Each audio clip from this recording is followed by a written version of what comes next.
అద్భుతములు చేసేవాడు, స్తుతులకు పాత్రుడు, స్తోత్రములకు అర్హుడు, ఆరాధనలకు యోగ్యుడు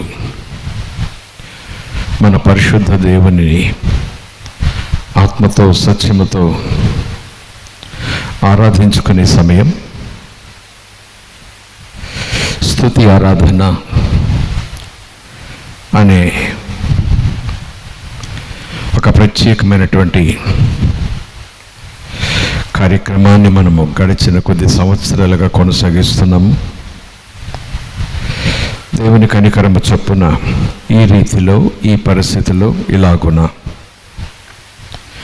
మన గృహాలని మందిరములుగా భావిస్తూ ఈ సమయంలో మనము మోకరిల్లి కూర్చున్న ఈ స్థలములలోనే దేవుని ప్రసన్నతను అనుభవిస్తూ ఈ స్తుతి ఆరాధన దినమున ప్రభువును ఆరాధిస్తూ ఆరాధనాపూర్వకంగా దేవుని లేఖనాన్ని ధ్యానం చేస్తూ దేవుని నామాన్ని మహిమపరచుదాం. ఆ లేఖనముల ద్వారా దేవుని బలాన్ని, దేవుని ఆదరణను, దేవుని యొక్క ప్రత్యేకమైన ఓదార్పును, ధైర్యాన్ని మనము తప్పక పొందుకుంటాము అనే విశ్వాసంతో మన మనసులను సిద్ధపరచుకుందాం. మంచిది.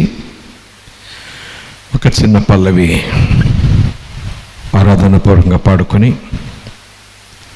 లేఖన భాగంలోకి మనం వెళదాం. Thank you father, thank you lord. నీ ప్రేమ, నీ శక్తి నింపుము నాలోనా. నీ ప్రేమ, నీ శక్తి నింపుము నాలోనా. ఆరాధింతును హృదయమంతటితో, ఆరాధింతును మనసంతటితో, ఆరాధింతును బలమంతటితో. యేసు నీవే నా రాజు,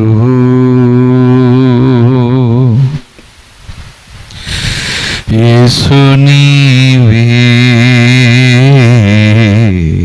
నా రాజు.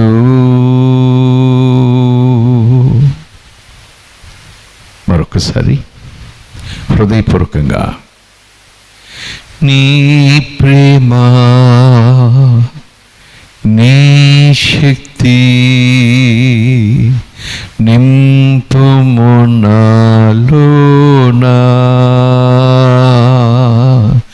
నీ ప్రేమ, నీ శక్తి నింపుము నాలోనా. ఆరాధింతును హృదయమంతటితో, ఆరాధింతును మనసంతటితో, ఆరాధింతును బలమంతటితో. యేసు నీవే నా రాజువు, యేసు నీవే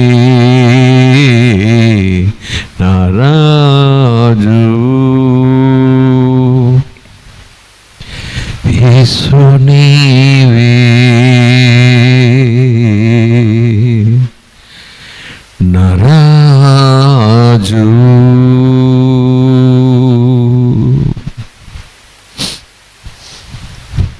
ప్రార్థన.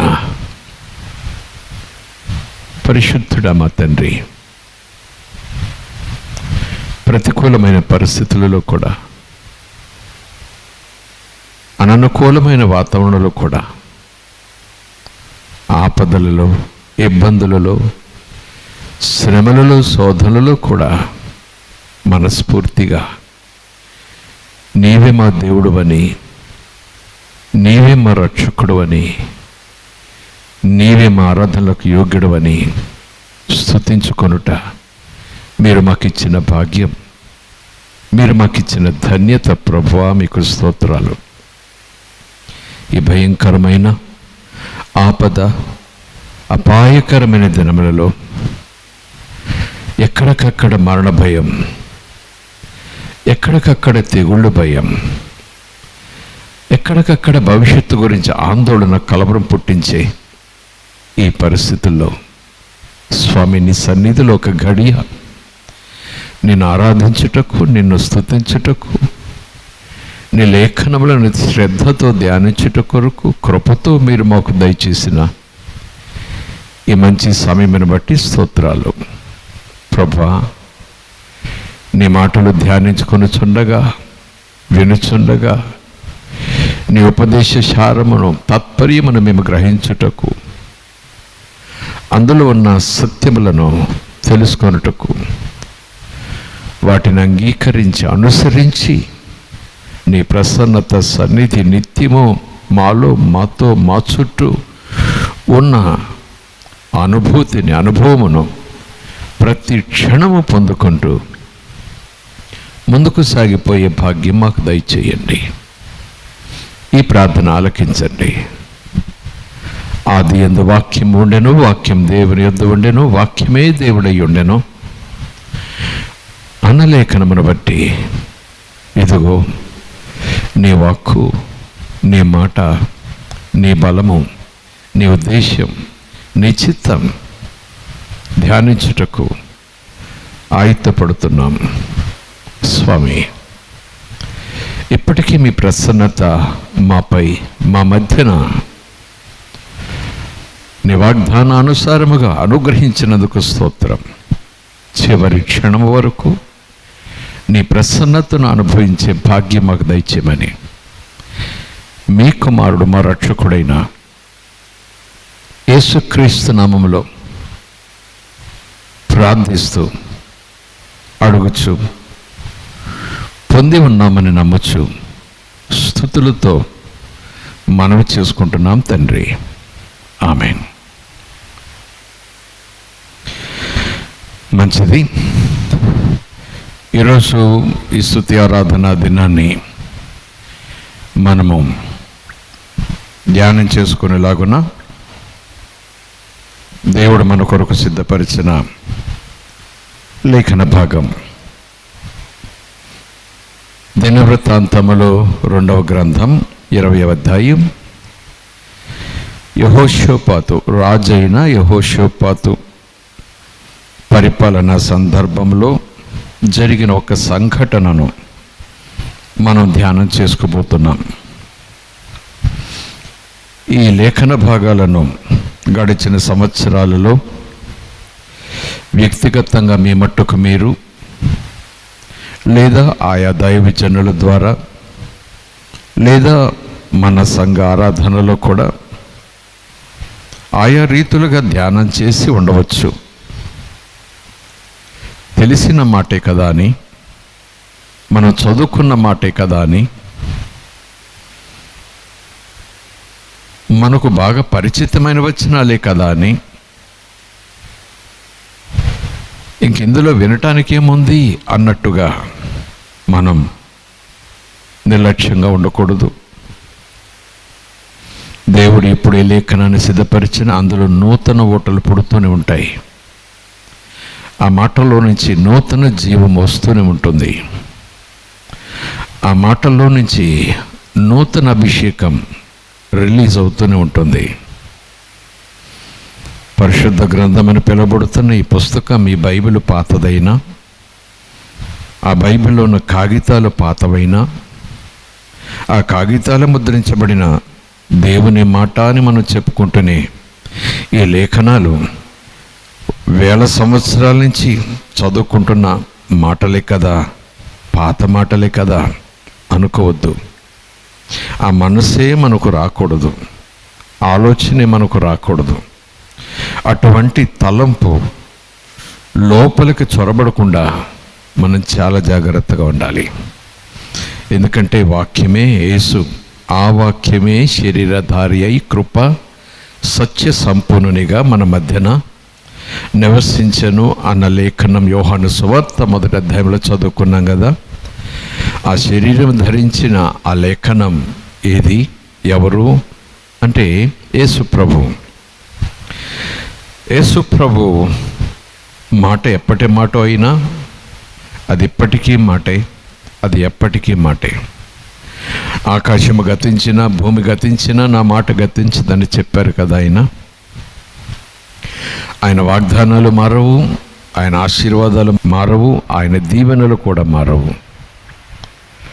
ఆయన చెప్పిన మరొక మాట జ్ఞాపకం చేసుకుంటే, నా యొద్దకు రండి, మీ దాహం తీర్చుకోండి అంటున్నాడు.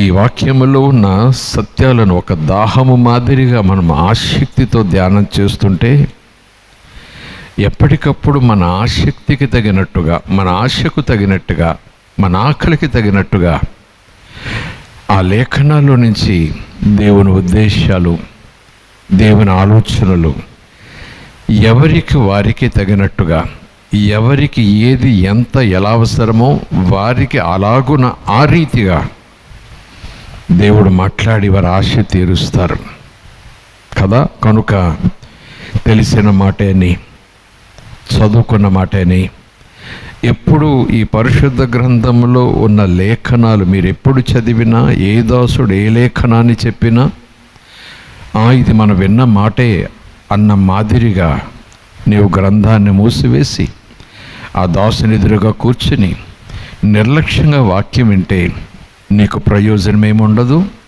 నాకు ప్రయోజనమేమి ఉండదు. కార్యక్రమంలో పాల్గొన్నాను అన్న తృప్తి తప్ప, సమయం గడిచిపోయింది అన్న తృప్తి తప్ప, ఏదో కాసేపు భక్తి చేశాను అనే స్వయం తృప్తి తప్ప ఆధ్యాత్మికంగా, ఆత్మీయంగా మనం ఏమేమి పొందుకోలేం. కనుక లేఖనాన్ని శ్రద్ధగా ధ్యానం చేద్దాం. దినవృత్తాంతములు 2వ గ్రంథం 20వ అధ్యాయం 21, 22 వచనాలు. 21, 22 వచనాలు చూద్దాం.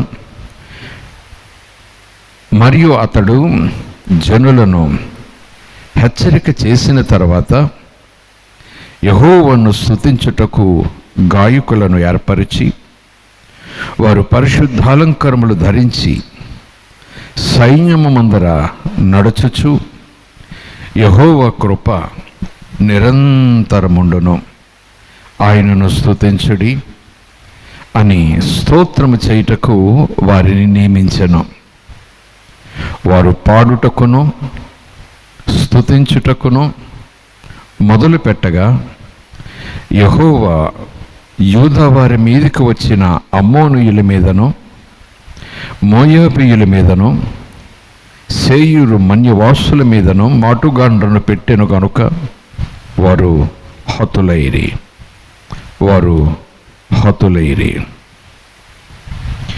21, 22 వచనాలు. ఈ వచన భాగాలను చదువుకుంటూ అదే అధ్యాయంలో దాదాపు మొదటి వచనం నుంచి 30వ వచనం వరకు మధ్య మధ్యలో వచన భాగాలను తీసుకుంటూ కొన్ని పాఠాలను, ప్రాముఖ్యమైన అంశాలను అధ్యయనం చేయటానికి, నేర్చుకోవటానికి మనము ప్రయత్నం చేద్దాం. సో ఈరోజు మనము ధ్యానం చేసుకునే అంశం స్తుతి ఆరాధన సందర్భంగా అయినను దీనికి ఒక పీఠిక, ఒక టైటిల్ మనం పెట్టుకుంటే pricing God for he is faithful. దేవునిని స్తుతిద్దాం. ఆయన నమ్మదగినవాడు. ఆయన తన మాట విషయంలో నమ్మదగినవాడు, తన ప్రజల పక్షముగా నమ్మదగినవాడు. Pricing God for he is faithful to his people, to his word.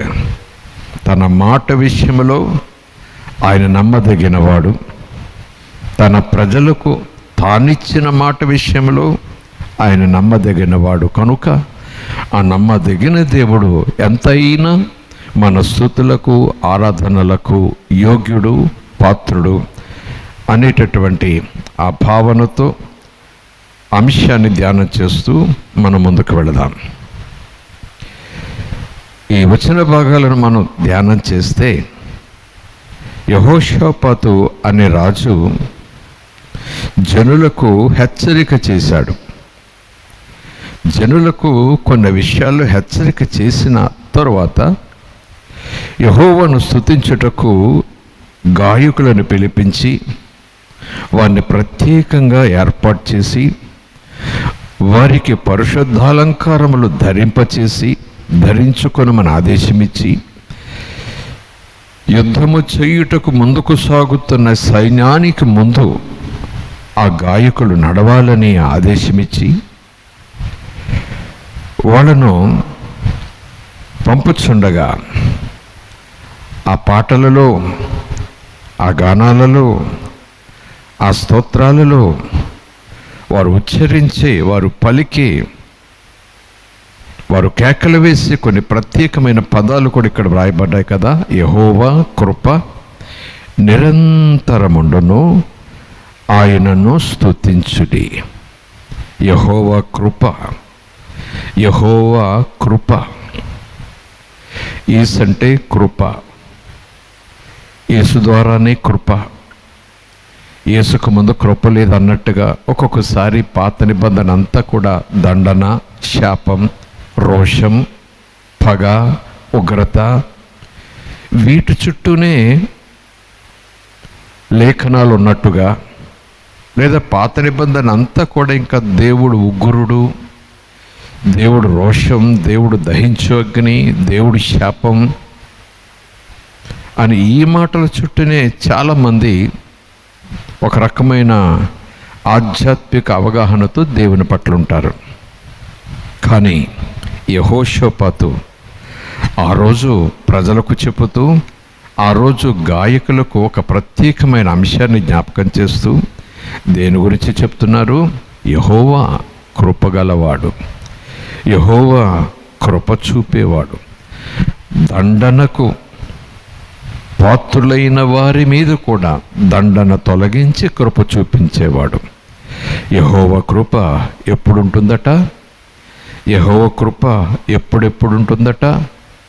యెహోవా కృప ఏ కాలంలో ఉంటుందట? యెహోవా కృప ఏ పరిస్థితుల్లో ఉంటుందట? యెహోవా కృప ఎలాంటి సమయాల్లో ఉంటుందట? పగల, రాత్ర, ఇరుక, ఇబ్బంద, వ్యాధ, బాధ, సంతోషమా, ఆనందమా, సమృద్ధ, పేదరికమా? యెహోవా కృప ఎప్పుడు ఉంటుంది? నిరంతరం ఉంటుంది, నిరంతరం ఉంటుంది. ఆయనను స్తుతించుడి. ఆయన కృప లోకం మీద ఉంటుంది. లోకం మీద ఉంటుందంటే లోకంలో సృష్టి చాలా ఉంది, కానీ ఆయన కృప మనుషుల పట్ల, మానవుల పట్ల, ఆయన ప్రజల పట్ల, ఆయన ఎన్నుకున్న జనుల పట్ల, ఆయన నమ్ముకున్న విశ్వాసుల పట్ల, ఆయన పరిపాలనలో ఉన్నటువంటి ప్రజల పట్ల, ఆయన పట్ల భయభక్తులు కలిగిన వారి ప్రజల పట్ల ఆయన కృప నిరంతరం ఉంటుంది. కనుక ఆయనను స్తుతించాలి, స్తుతించాలి అని ఆ స్తోత్రాలు చెప్పటానికి, అలాగ స్తోత్రాలు చేయటానికి ఆ గాయకులను నియమించాడు. నియమించినప్పుడు ఏం జరిగింది? ఈ యెహోషాపాతు రాజు ఆజ్ఞాపించినట్టుగా యెహోషాపాతు రాజు ఆ ఉద్దేశాన్ని తెలియచేసి వారిని అలాగును నడిపిస్తుండగా వారు పాడుటకును స్తుతించుటకును మొదలు పెట్టగా వారు పాడుట ముగించిన తర్వాత, వారు స్తుతించుట ప్రారంభించి ముగించిన తరువాత అని లేదు, వారు పాడుటకును స్తుతించుటకును మొదలు పెట్టగా యెహోవా యోధా వారి మీదికి వచ్చిన శత్రువులు అమోనీయులు, మోయాబీయులు, సేయూరు మన్యవాసులు ముప్పేట దాడి. ఒక ప్రక్క అమోనీయులు, మరొక ప్రక్క మోయాబీయులు, మరొక పక్క సేయూరు మన్యవాసులు ముప్పేట దాడి శత్రువులు, ఉక్కిరిబిక్కిరి చేసే శత్రువుల మీద దేవుడు మాటుగాండ్రు పెట్టాడు. మాటుగాండ్రను పెట్టాడు. మాటుగాండ్రు అంటే కనపడరు వాళ్ళు. మాటుగాండ్రు అంటే కనపడకుండా దాడి చేసేవారు. శత్రువుకి ఈ వ్యక్తులు, ఈ యోధులు, ఈ సిపాయిలు, ఈ మాటుగాండ్రు మాటు వేస్తారు, కనపడరు, ఎదురుగా వచ్చి పోరాడరు. మాటుగాండ్రు అంటే ఈరోజు ఆధ్యాత్మం అని చెప్పుకోవాలి, ఆయన దూతలు, మిఖాయేలు సైన్య సమూహాలను మనం అనుకోవచ్చు. మాటుగాండ్రను పెట్టెను గనుక వారు హతులైపోయారు, వారు నశించిపోయారు. వాళ్ళందరూ, శత్రువులందరూ సమూలంగా నాశనం అయిపోయారు.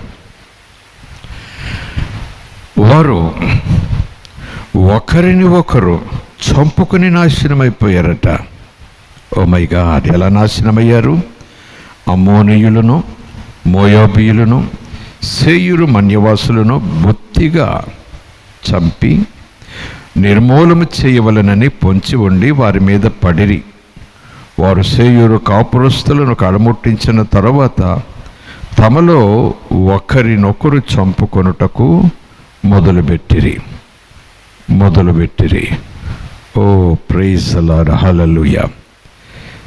There is a confusion amongst the enemy. శత్రువుల మధ్యలో ఒక రకమైన అయోమయం, గాబరా, కంగారు. ఒకరినొకరు నమ్ముకోకుండా వారందరూ ఒకే ఉద్దేశంతో కలిసి వచ్చిన, ఒకే ఉద్దేశంతో దాడి చేయడానికి వచ్చిన, ఒకే ఉద్దేశంతో యెహోషాపాతు రాజు, రాజ్యం, ప్రజలను దోచుకుపోవడానికి వచ్చిన, మరలా వారిలో వారి మీదే పొసగక ఒక ఆశ్చర్యకరమైన రీతిలో వారిని వారే హతం చేసేసుకున్నారు. ఆశ్చర్యకరం కదా, మంచిది. మరి 20వ అధ్యాయం 1వ వచనం నుంచి కొన్ని పాఠాలు నేర్చుకుందామని అనుకున్నాం కదా. ఈ శత్రువులు ఎందుకు దాడి చేశారు? ఈ ముప్పేట దాడి ఎందుకు జరిగింది? ఒకరు ఒక ప్రక్కన కాదు, ఒకేసారి 3 ప్రక్కల నుంచి ఎందుకు ఈ దాడి? యెహోషాపాతు మీద, యెహోషాపాతు పరిపాలిస్తున్న రాజ్యం మీద, ప్రజల మీద ఎందుకు దాడి జరిగింది అని ఆలోచన చేస్తే మనకొక ఆలోచింపచేసే విషయం తెలుస్తుంది. 19వ అధ్యాయంలోకి వెళదాం. 19వ అధ్యాయం, ఒక అధ్యాయం వెనక ప్రక్కకు వెళదాం. మొదటి మాటగా చూస్తే యెహోషాపాతు తాను దేవుని పట్ల భయభక్తులు కలిగి ఉండటమే కాకుండా తన ప్రజలను దేవుని పట్ల భయభక్తులు కలిగి ఉండేలాగున త్రిప్పుతున్నాడు, ప్రోత్సహిస్తున్నాడు, వారికి ఆదేశాలు ఇస్తున్నాడు, వారికి ఉత్తర్వులు ఇస్తున్నాడు. వారు దేవుని వైపు మరలేలాగున రాజు తీవ్రమైన ప్రయత్నం చేసి దేవుని పట్ల భయభక్తులతో నిలుపుతున్నాడు. జీవముగల దేవునిని ఆరాధించే వారిగా తయారు చేస్తున్నాడు. ఎప్పుడైతే దేవునిలో మనము భయభక్తులు కలిగి ఆయన మార్గముల యందు నడుస్తూ ఆయన మహిమ కొరకు జీవిస్తూ ఇతరులను కూడా ఆయన పట్ల భయభక్తులు కలిగి ఉండేలాగున మనం ప్రోత్సహిస్తూ, అలాగున వారిని కూడా దేవుని సత్య మార్గములోనికి ఆకర్షిస్తూ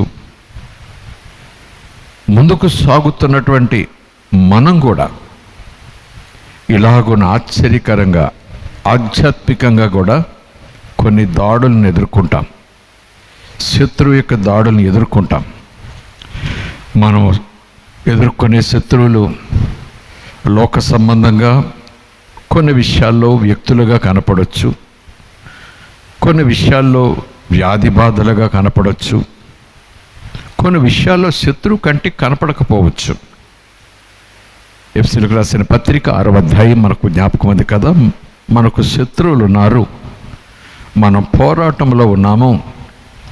మనం పోరాడేది శరీర సంబంధాలతో కాదు, రక్త మాంసములు కలిగిన వారితో మాత్రమే కాదు, ఆకాశ మండలంలో ఉన్న దురాత్మ సమూహములతో మనం పోరాడుతున్నాం. అంధకార నాథులతో మనం పోరాడుతున్నాం. కనుక సర్వాంగ కవచము దేవుడు ఇచ్చే, దేవుడు అనుగ్రహించే సర్వాంగ కవచం మనం ధరించుకుని ఆ పోరాటంలో ప్రార్థనలతో నిలవాలి అని అపొస్తలుడైన పౌలు ఎఫెసీయులకు హెచ్చరికగా ప్రోత్సహిస్తూ చెప్పినటువంటి మాట మనం చూసుకోవచ్చు. కనుక ఎప్పుడైనా సరే మన యొక్క ఆధ్యాత్మిక జీవితాన్ని నిలువెచ్చని స్థితులకు వచ్చేలాగున మనమే అవకాశం ఇచ్చి, లోకములో లోకస్తుల మాదిరిగా లోకంతో పాటుగా దేవునికి అంగీకారము కాని విషయాల్లో, దేవునికి దుఃఖం కలిగించే విషయాల్లో, దేవునికి మహిమ తీసుకురానటువంటి రీతిలో మన జీవితాన్ని జీవిస్తూ ఏదో మధ్యకి పలచబడినట్టుగా భక్తి చేసుకుంటూ పోతే బహుశా మనకు పెద్దగా నష్టం, కష్టం అనుభవించే పరిస్థితులు రాకపోవచ్చు. కానీ ఎప్పుడైతే దేవుని కొరకు రోషం కలిగి, దేవుని పట్ల భయభక్తులు కలిగి, ఆ యథార్థవంతుడని దేవుని యొక్క పిల్లలముగా యథార్థంగా ఉండాలి, దేవుని మార్గంలో ఉండాలి, దేవుని కొరకు నేను సాగాలి అని మన జీవితాలను మాదిరి చేసి ఇతరులకు చూపిస్తూ, ప్రోత్సహిస్తూ, వారిని కూడా ఆ దేవుని పట్ల, నిజ దేవుని పట్ల భయభక్తులతో కలిగి ఉండేలాగా ఆ మార్గంలోనికి ఆకర్షిస్తూ ఎప్పుడైతే బలంగా సాక్షులుగా ఉంటామో, మనము ఉంటూ ఇతరులను ఆ రీతిగా ప్రోత్సహిస్తూ ఉంటామో, అపవాది తప్పక దాడి చేస్తాడు. అపవాది తప్పక దాడి చేస్తాడు. లేఖనాలు ఉంది కదా, గర్జించు సింహము వలె ఎవరిని మృంగుదునా అని వాడు వెతుకుతూ తిరుగుతున్నాడు. అవును, ప్రభువులో బలంగా ఉన్నవాళ్ళే వాడికి కావాలి. ప్రభు కోసం రోషంగా బ్రతికేవారే వాడికి కావాలి. ప్రార్థనలో ఎదిగేవారే వాడికి కావాలి. ప్రార్థన లేని వారు బలహీనులే. వాక్యాన్ని ఆధారం చేసుకోకుండా బ్రతికేవారు విశ్వాసులే కావచ్చు, వాడు బలహీనులే. వారు ఎప్పుడైనా అపవాదికి దొరికేస్తారు. ఎప్పుడైనా ఏ రీతిగా అపవాది వారి మీద దాడి చేసేస్తాడు. కానీ ప్రభు కొరకు రోషంగా, బలంగా, భయభక్తులు కలిగి మహిమకరముగా జీవించేటటువంటి వారిని వాడు పడగొట్టడానికి ప్రయత్నం చేస్తాడు. అందుకే లేఖనాల్లో ఉంది, ఏర్పరచబడిన వారిని సహితము వాడు దొంగలించుకుపోయే పరిస్థితి. ఏర్పరచబడినటువంటి వారి సహితము. సో ఈ రాజులు ఎందుకు ఈ రీతిగా ముప్పేట దాడిగా 3 పక్కల నుంచి వచ్చేసారు? వారు ముగ్గురు ఒకరికొకరు అనుకుని వచ్చారా? మనం కలిసి యుద్ధం చేద్దాం, మనం కలిసి ఈ రాజును చేయిద్దాం అని అనుకుని వచ్చారా? లేదా ఎవరికి వారు వచ్చారా? అవన్నీ పక్కకు పెట్టండి. కానీ యెహోషాపాతు మీద యుద్ధం, అకస్మాత్తుగా యుద్ధ వాతావరణం వచ్చేసింది. చూడండి, మొదటి 2 వచనాలు. ఇది అయిన తర్వాత మోయాబీయులను, అమోనీయులను, మోయోనీయులలో కొందరును దండెత్తి యెహోషాపాతు మీదకి వచ్చిరి. అంతలో కొందరు వచ్చి సముద్రము ఆవల నుండి, సిరియనుల తట్టు నుండి గొప్ప సైన్యం ఒకటి నీ మీదకి వచ్చుచున్నది, చిత్తగించుము. వారు హససోన్ తామారు అను ఎన్గిదిలో ఉన్నారని యెహోషాపాతునకు తెలియచేసిరి. అందుకు యెహోషాపాతు భయపడి యెహోవా యొద్ద విచారించుటకు మనస్సు నిలుపుకొని యూదా అంతటా ఉపవాస దినము ఆచరింపవలెనని చాటించాడు. ఈ మొదటి వచనాలు చూస్తే మనకేమర్థమైంది? ఇది అయిన తర్వాత ఏదో జరిగింది, ఒక సంఘటన జరిగింది. కొంతకాలం అయింది. అది అయిన తర్వాత ఏం జరిగింది అంటే, నేను చెప్పిన మాటే, తాను భయభక్తులలో ఎదుగుతూ జీవిస్తూ ప్రజలను కూడా దేవుని వైపు త్రిప్పుతూ, దేవుని మార్గంలోనికి మరలిస్తూ, దేవునిని ఆరాధిస్తూ, దేవుని పట్ల పూజ్యభావం కలిగి భయభక్తులు కలిగి ఉండేలాగున ప్రజలను తయారు చేస్తున్నాడు, ప్రజలను ప్రేరేపిస్తున్నాడు. ఒక మాదిరి ఆ రాజు తన ప్రజలకు చెప్పడమే కాదు, చూపిస్తున్నాడు. శత్రువులు దాడి, ఆ వచనాలు చూడాలి కదా మరి. 20వ అధ్యాయం 19వ అధ్యాయం 4 నుంచి 9 వచనాలు చూద్దాం. యెహోషాపాతు యెరూషలేములో నివాసము చేయుచు బెర్షెబా నుండి ఎఫ్రాయిము మన్యము వరకు జనుల మధ్యన సంచరించుచు, చూడండి మాటలు, యెహోషాపాతు యెరూషలేములో నివాసము చేయుచు బెర్షెబా నుండి ఎఫ్రాయిము మన్యము వరకు జనుల మధ్య తిరుగుతూ సంచరిస్తూ వారి పితరుల దేవుడైన అబ్రహాము దేవుడైన, ఇస్సాకు దేవుడైన, యాకోబు దేవుడైన, వారి పితరుల దేవుడైన యెహోవా వైపునకు వారు మళ్ళాలని ప్రజలను, జనులను మళ్ళించాడు, దేవుని వైపు మళ్ళించాడు. చూడండి అక్కడ మాట, జనులు దేవుని వైపు జనులను మళ్ళించాడంటే వారు ఏ వైపున ఉన్నట్టు లెక్క? చెదిరి ఉన్నారా? బలహీనులై ఉన్నారా? నిర్లక్ష్యంగా ఉన్నారా? 2 తలంపులతో ఉన్నారా? దేవుని వైపు మరలక మరి తప్పుడు మార్గాల్లో వెళుతున్నారా?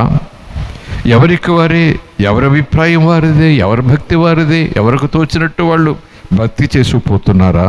కావచ్చు. అయితే యెహోషాపాతు ఏం చేశాడు? తాను నివాసము యెరూషలేములో ఉంటూ అక్కడ ఉండిపోవట్లేదు, బెర్షెబా నుండి ఎఫ్రాయిము మన్యము వరకు జనుల మధ్యన సంచరిస్తూ అంతఃపురంలో కూర్చుని సుఖాలు భోగాలు అనుభవిస్తూ ఏదో ఒక తాకిదు, ఒక జీవో, ఒక చట్టం, ఒక ఆదేశం ఇచ్చి ఇలా ఉండండి అని చెప్పేవాడు కాదట. మాదిరి బెర్షెబా నుండి ఎఫ్రాయిము మన్యం వరకు జనుల మధ్యన సంచరిస్తూ, జనుల మధ్యన తాను తిరుగుతూ, జనులతో తాను ఉంటూ, జనులతో సంభాషిస్తూ ఆ జనులను, ఆ ప్రజలను, తన ఏలుబడిలో ఉన్న ప్రజలను వారి పితరుల దేవుడు, తన పితరుల దేవుడు, అబ్రహాము దేవుడు, ఇస్సాకు దేవుడు, యాకోబు దేవుడు, యెహోవా సైన్యములకు అధిపతైన దేవుని వైపు ఆ ప్రజలను మళ్ళించాడు, వారిని మళ్ళించాడు, దేవుని తట్టు మళ్ళించాడు, వెలుగు తట్టు మళ్ళించాడు, సత్యం తట్టు మళ్ళించాడు, పవిత్రత పరిశుద్ధత తట్టు మళ్ళించాడు, ఆరాధన తట్టు మళ్ళించాడు, దేవుని సన్నిధిలో సాగిలపడుట తట్టు మళ్ళించాడు, ఉపవాస పండగ దినాలు తట్టు మళ్ళించాడు. మరియు అతడు 5వ వచనం, మరియు అతడు ఆయా పట్టణములలో అనగా దేశమందు యూదావారున్న బురుజు గల పట్టణములన్నిటిలో న్యాయాధిపతులను నిర్ణయించి వారికి ఇలాగూ ఆజ్ఞాపించాడు. ఆయన చేసిన కార్యాలు చూడండి, ఇలాగూ ఆజ్ఞాపించాడు, మీరు యెహోవా నియమమును బట్టియే గాని మనుష్యుల నియమమును బట్టి తీర్పు తీర్చవలసిన వారు కారు.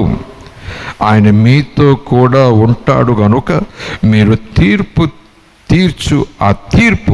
మీరు తీర్చు తీర్పు బహు జాగ్రత్తగా ఉండాలి సుమా. చూడండి, యెహోషాపాతు ఏ రీతిగా జనులను మళ్ళించాడు. ఆ జనుల మధ్యన అభిప్రాయ భేదములు వచ్చినా, కలహములు వచ్చినా, వాద వివాదములు వచ్చినా, ఆ వాద వివాదములను పరిష్కరించుటకు నేరము కదా, అన్యాయమా అని ఒక నిర్ణయానికి వచ్చేలాగున కొంతమంది న్యాయాధిపతులను బురుజులు గల పట్టణాల్లో నిర్ణయించి అపాయింట్ చేసి వారికి ఏమని ఆజ్ఞాపించాడో తెలుసా? దేవుని గురించే, మీరు దేవుని నియమమును బట్టి తప్ప మనుష్యుల నియమమును బట్టి తీర్పు తీర్చొద్దు. దేవుని మాటను బట్టి తీర్పు ఉండాలి, దేవుని ఆదేశాన్ని బట్టి తీర్పు ఉండాలి, దేవుని లేఖనాన్ని బట్టి తీర్పు ఉండాలి. మనుషుల ఆలోచన కాదు, మనుషుల తలంపులు కాదు, ఎవరికి తోస్తే అది కాదు. ఈ మాట సందర్భంగా మనం జ్ఞాపకం చేసుకుంటే ఈరోజు నేటి దినాల్లో లోకం తీరు ఎలాగుంటుంది, లోకం తీరు ఎలాగుంటుందో లేఖనాలు చెప్తాయి. మరి లోకస్తుల తీరు ఎలాగుంటుందో లేఖనాలు చెప్తాయి. అది తెలుసుకోవటం కాదు, కానీ మనం లోకంలో ఉన్న లోకులం కాదు కదా, మనం లోకంలో బ్రతుకుతున్న ఈ లోక సంబంధం కాదు కదా, చీకటి సంబంధం కాదు కదా. మన తీర్పులు, మన నిర్ణయాలు, మన సంభాషణలు, మన చెప్పే న్యాయాలు అన్యాయాలు అన్నీ దేవుని మాట చొప్పున ఉండాలి, లేఖనానుసారంగా ఉండాలి. లోకరీతి పంచాయతీలు కుదరదు మనకి. లోకరీతిలో కులాన్ని బట్టి పంచాయతీలు, మన కులం వాడైతే ఒక న్యాయం, మరొక కులం వాడైతే మరొక న్యాయం, ధనవంతుడైతే ఒక న్యాయం, పేదోడైతే ఒక న్యాయం, పదవులు ఉన్నవాడికి ఒక న్యాయం, పదవి లేనివాడికి ఒక న్యాయం, దిక్కు లేనివాడికి ఒక న్యాయం, వాడి వెనకాల 10 మంది ఉంటే వాడికో న్యాయం. అవును కదా, ఇది లోకం తీరు, ఇది లోకం తీరు. లేదా ఆ తీర్పు తీర్చే వ్యక్తి నా ఇష్టం, న్యాయాధిపతిని, నేనేమంటే అదే, నాకు అధికారం ఉందని చెప్పేసి చట్టాన్ని పక్కకు పెట్టి, రాజ్యాంగాన్ని పక్కకు పెట్టి, తనకు తోచినట్టుగా తన ఇష్టానుసారంగా ఏదో కొద్ది ఆలోచనలు చేసి ఎక్కడెక్కడో చెప్పిన మాటలు బట్టి ఇంతే అని చెప్పి ముద్ర వేసి తీర్పులు తీర్చే విధానం నేటి దినాలు. ఇక్కడ యెహోషాపాతు ఆ న్యాయం తీర్చే న్యాయాధిపతులను నియమిస్తూ వారికి ఇలాగ ఆర్డర్ ఇచ్చాడు. మీరు మనుషుల నీతిని బట్టి కాదు, మనుషుల నియమం కాదు. మనుషులు ఈరోజు ఒక రకంగా నియమం పెట్టుకుంటారు, రేపు ఆ నియమాన్ని మార్చేసుకుంటారు. మనుషులు ఈరోజు ఇది నియమం కాదంటారు, రేపు దాన్నే నియమం అంటారు. న్యాయం అన్యాయం అయిపోతుంది, అన్యాయం న్యాయం అయిపోతుంది. నష్టం లాభంగా మారుతూ కొంతమందికి, లాభం నష్టం అయిపోతుంది కొంతమందికి. కనుక మనుషుల నియమమును బట్టి తీర్పు తీర్చొద్దు మీరు, జాగ్రత్త. యెహోవా నియమం, యెహోవా నియమం అంటే యెహోవా మాట, యెహోవా ధర్మశాస్త్రం, యెహోవా వాక్కు, యెహోవా ఆజ్ఞ, యెహోవా ఆదేశం. ఈరోజు సంఘమా, మన మీద కోర్టులకు వెళ్తున్నామని కాదు, కానీ మనల్ని ఎవరో న్యాయం తీర్చమని, తీర్పు తీర్చమని 10 మంది మధ్యకి పిలుస్తారని పెద్దరికంగా కాదు, కానీ మనకున్న పరిధిలో ఒక కుటుంబ విషయాల్లో కావచ్చు, స్నేహితుల విషయాల్లో కావచ్చు, ఇరుగు పొరుగు విషయాల్లో కావచ్చు, సాటి తోటి సహోదరుల విషయాల్లో కావచ్చు, దేవుని మాట చొప్పునే మన తీర్పు ఉండాలి. దేవుని మాట చొప్పున తీర్పు ఉండాలి. ఎందుకు అలాగా? యెహోవా నియమమును బట్టి కానీ మనుషుల నియమమును బట్టి మీరు తీర్పు తీర్చేవారుగా మీరు ఉండకూడదు, అలా ఉండేవారుగా మీరు ఉండకూడదు. ఎందుకంటే ఆయన మీతో ఉన్నాడు, ఆయన మీతో ఉన్నాడు, ఆయన మీతో ఉన్నాడు. ప్రైజ్ ది లార్డ్, హల్లెలూయా. ఈరోజు లేఖనాలు ఉన్న మాటలు మనం చూసుకుంటే, మాట్లాడుటకు నిదానించండి, వినుటకు వేగిరిపడండి. విస్తారమైన మాటల్లో దోషముండక మానదు. తొందరపడి తీర్పు తీర్చకండి. మీకు తెలిసిన, మీకు తోచిన, ఎవరో చెప్పిన దాని మీద ఆధారపడిపోయి ఒక కంక్లూజన్కి వచ్చేసి, ఒక స్థితికి వచ్చేసి, ఉన్నపాటున మాట ఉంది కదా, 10 మంది అంటున్నారు కనుక నేను మాట అనేస్తాను, 10 మంది ఇలా చెప్పేసుకుంటున్నారు కనుక నేను అలా చెప్పేస్తాను, 10 మంది ఇలా తీర్పు తీర్చాడు కనుక నేను తీర్పు తీర్చేస్తాను. నోవే. సంఘమా, ఆ రోజు న్యాయాధిపతులతో యెహోషాపాతు చెప్తున్నాడు, దేవుడు మీతో ఉన్నాడు, జాగ్రత్త. మనుషుల నియమానుసారంగా నీ మాట ఉండకూడదు. ఏ తీర్పు తీర్చినా, ఏ న్యాయం చేసినా దేవుని మాట స్వీకరించండి. ఆ మాట చొప్పున మీ తీర్పు ఉండాలి, ఆ మాట చొప్పునే మీ మాటలు ఉండాలి. దేవుడు మీతో ఉన్నాడు, జాగ్రత్త. యేసు ప్రభు మనతో లేడంటారా? సంఘమా, మీతో ఉన్నాను, మీలో నివసిస్తున్నాను, మీ దేహమే నాకు ఆలయం అయిపోయింది, నా ఆత్మ మీలో ఉన్నారు, పరిశుద్ధాత్మ మీకు మీరు మందిరమై ఉన్నారు. లేఖనాలు ఉన్నాయి కదా, మిమ్మల్ని విడవను ఎడబాయను, ఎల్లప్పుడూ మీకు తోడుగా ఉంటాను. యేసయ్య మాటలు విన్నాం కదా, యేసే మనతో ఉన్నాడు కదా. యేసే మనతో ఉన్నాడు అని ఎరిగి ఉంటే మన మాటలు ఎలా ఉండాలి అన్నట్టు, మన తీర్పులు ఎలాగుండాలి? ఇతరుల మీద నెపాలు, ఇతరుల మీద బురద, ఇతరుల మీద చాడీలు ఇవి ఎక్కువగా ఉంటున్నాయా? అవమానించే మాటలు, దుఃఖపెట్టే మాటలు, మనసులు విరిచేసే మాటలు, త్వరగా తీర్పు తెచ్చే మాటలు. వాక్యం వద్దు అని చెప్తుంది. ఆ రోజే అలాగన్నాడు యెహోషాపాతు. ఈరోజు కూడా యేసు ప్రభు పరిశుద్ధాత్ముడు అంటున్నాడు, ఎవరి మీద తొందరపడి తీర్పు తీర్చకండి. అలాంటి తీర్పులోనే మీరు నిలబడతారు రేపొద్దుట అని హెచ్చరిక చేస్తున్నాడు అపొస్తలుడైన పౌలు. తీర్పు తీర్చే మనుష్యుడా, ఎవరో ఏదో జరిగిస్తున్నారని చెప్పేసి ఓ మనుష్యుడా, నీవు అదే రీతిలో ఉన్నావని నీకు తెలియదా? ఆ రీతిలోనే నువ్వు జీవిస్తున్నావని నీకు తెలియదా? అలాంటి లోపాలే ఇంకా ఎన్నో నీలో ఉన్నాయని తెలియదా? అలాగ నువ్వు తీర్పు తీరిస్తే నీకు అలాగే తీర్పు తెచ్చబడుతుంది అంటున్నాడు కదా. సో యెహోషాపాతు యొక్క దేవుని పట్ల ఆ వచనాల ప్రకారం చూస్తే ఆ నిబద్ధత, ఆ ఖచ్చితత్వం, ఆ హెచ్చరిక, ప్రజలు నడిపించే తీరు మనం చూస్తున్నాం. ఆయన మీతో కూడా ఉంటాడు గనుక, ఉంటానన్నాడు గనుక మీ మాట, మీ సంభాషణ అవునంటే అవును, కాదంటే కాదు అన్నట్టుగా ఉండాలి. మీరు తీర్చు తీర్పు బహు జాగ్రత్తగా ఉండాలి. 7వ వచనం, యెహోవా భయము మీ మీద ఉండాలి, మీ మీద ఉండునుగాక. యెహోవా వెలుగు మీ మీద ఉండునుగాక. యెహోవా ప్రసన్నత మీ మీద ఉండునుగాక. యెహోవా కృప మీ మీద ఉండునుగాక. యెహోవా సమృద్ధి మీతో ఉండునుగాక. యెహోవా నెమ్మది మీతో ఉండునుగాక. యెహోవా ఆదరణ మీ మీద ఉండునుగాక. యెహోవా యొక్క సంతోషం, మాధుర్యం మీ మీద ఉండునుగాక. అవన్నీ ఆహ్లాదకరమైన మాటలు, మనకు మనసుకు సంతోషాన్ని కలిగించే మాటలు. ఆహా, నాకెంత భాగ్యం అనుకునేలాంటి మాటలు. కానీ ఇక్కడ అంటున్నాడు యెహోషాపాతు, దేవుని భయము మీ మీద ఉండునుగాక. ముందు చెప్పిన మాటలన్నీ మనకి ఇష్టమైన మాటలు. ఆ తర్వాత మాట, ఈ చివరి మాట ఈరోజు సంఘానికి కావాలిగా. దేవుని పట్ల భయం. దేవుని పట్ల భయం అంటే మరొకరు దాన్ని చెప్పాలంటే భయభక్తులు, మరొకరు చెప్పాలంటే క్రమశిక్షణ, డిసిప్లిన్డ్ స్పిరిచువల్ లైఫ్. క్రమశిక్షణతో కూడిన ఆత్మీయ జీవితం, ఆధ్యాత్మిక జీవితం ప్రతి విశ్వాసికి అవసరం. ఆ భయం మన మీద ఉండాలి. ఆ భయం నాలో ఉండాలి, నా హృదయం మీద ఉండాలి, నా మనసు మీద ఉండాలి, నా ఆలోచనలో ఉండాలి. యెహోవా భయము మీ మీద ఉండునుగాక. దేవుని పట్ల భయభక్తులు, దేవుని పట్ల అవాజ్యమైన పూజ్య భావం నిజంగా మనకు ఉన్నట్లయితే, నిజంగా సంఘము మనకు ఉన్నట్లయితే, మరి ఆయన ఉద్దేశాలు, ఆయన ఆలోచనలు, ఆయన చిత్తము ఎరిగిన వారముగా మనం ఉండి దానికి వ్యతిరేకంగా ఎందుకు ఉంటున్నాము, వ్యతిరేకంగా ఎందుకు మాట్లాడుతున్నాము, వ్యతిరేకంగా ఎందుకు పోట్లాడుతున్నాము, వ్యతిరేకంగా ఎందుకు జీవిస్తున్నాము, వ్యతిరేకంగా ఎందుకు నిలువెచ్చని స్థితిలో జారిపోతున్నాము? ఈ వచనం ప్రకారం చూసుకుంటే దేవుని పట్ల భయము మనలో లేదు.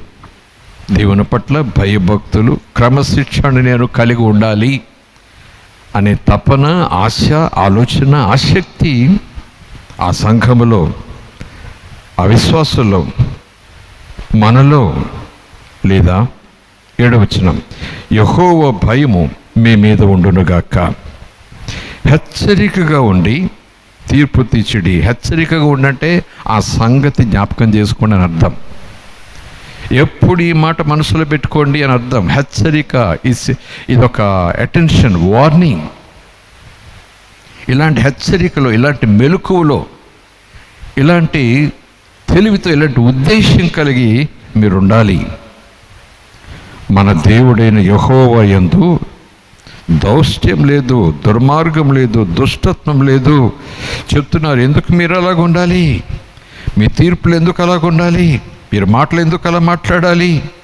మీరు వాద వివాదాలు ఉన్నప్పుడు ఎలాగ సరిచేయాలి, ఎలా సమాధానపరచాలి, ఎలా చక్కబెట్టాలి? దేవునిలో, యేసులో దుష్టత్వం లేదు, దౌష్ట్యం లేదు.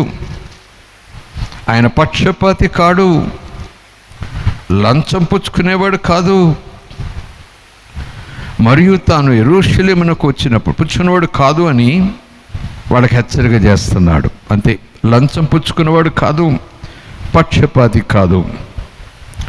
లోకరీతిగా ఆలోచన చేస్తే ఇందాక మనం ధ్యానం చేసుకున్నాం కదా, న్యాయాలు, వాదాలు, వివాదాలు, ఈ గుంపులు, ఇవన్నీ ఎలాగుంటున్నాయి చూస్తున్నా కదా. ఎక్కడ చూసినా కులము, కుల ప్రాతిపదిక మీద, అవును కాదు, కుల ప్రాతిపదిక మీద, లాభం నష్టం కుల ప్రాతిపదిక మీద, ఇవ్వాలి ఇవ్వకూడదు, పక్షపాతం, వ్యవస్థల్లో పక్షపాతం, అధికారుల్లో పక్షపాతం, బంధువులని, స్నేహితులని, రక్త సంబంధులని, చివరికి దారేపోయేవాడు ఎవడో ముఖం తెలియనివాడు మన కులస్తుడైతే చేసేద్దాం వాడికి లాభం, వాడు దుర్మార్గుడైనా సరే చేసేద్దాం లాభం, మనోడు పైకి రావాలి. అది దేవుని నీతి కాదు. ఈరోజు న్యాయం, ధర్మం, ఈరోజు సత్యం, ప్రేమ అని వేదికలెక్కి చెప్పేటటువంటి మనం, వేదికలెక్కి బోర్లు ఊదేటటువంటి మనం, దేవుడు ఏమై ఉన్నాడో తెలుసుకుంటే ఈ పొరపచ్చలు ఎందుకు వస్తాయి? దేవుడు సత్యం అని అంటున్నాము, దేవుడు నిజమని అంటున్నాము, మరి దేవుడిలో పక్షపాతం లేదు అని ఇక్కడ వాక్యంలో ఉంది. నేను కొలిచే దేవుడు పక్షపాత కాదని వాక్యంలో ఉంది. మరి నీవు కొలిచే దేవుడు పక్షపాత కాదని దేవుని యొక్క వాక్యంలో ఉంటుంది. కనుక నువ్వు ఆ దేవునిని కొలిచేవాడవైతే, ఆ దేవునిని ఆరాధించేవాడవైతే, ఆ దేవుని పట్ల నిజముగా భయభక్తులు కలిగి ఉండేవాడవైతే, నాలో దేవుడున్నాడు, ఆత్మస్వరూపి నాలో ఉన్నాడు అనుకునేటటువంటి వ్యక్తివి నువ్వైతే, ఎందుకు నీలో ఈ పక్షపాతం, ఎందుకు నీలో ఈ దుర్మార్గం, ఎందుకు నీలో దుష్టత్వం, ఎందుకు నీలో ఎంత లంచగొండితనం? అయితే నాలో దేవుడు ఉన్నాడని చెప్పుకోవటం అన్నా మానేయి, లేదా లంచం తీసుకోవటం అన్నా మానేయి. అయితే దేవుడు నాలో ఉన్నాడు, నాతో ఉన్నాడని చెప్పుకోవటం అన్నా మానేయి, లేదా పక్షపాతిగా కాకుండా అవునంటే అవును, కాదంటే కాదంటూ రాజ్యాంగం ప్రకారం, నీతి న్యాయం ప్రకారం, చట్టం ప్రకారం నువ్వు పనిచేయి. దుష్టత్వాన్ని విడిచిపెట్టు, దుర్మార్గాన్ని విడిచిపెట్టు. దేవునికి స్తోత్రం కలుగునుగాక. ఇంకేంటి, యెహోషాపాతు ఏం చేస్తున్నాడు? మరియు తాను యెరూషలేమునకు వచ్చినప్పుడు, ఎవరు? యెహోషాపాతు యెరూషలేములో నివాసం చేసేవాడిని 4వ వచనంలో చదువుకున్నాం.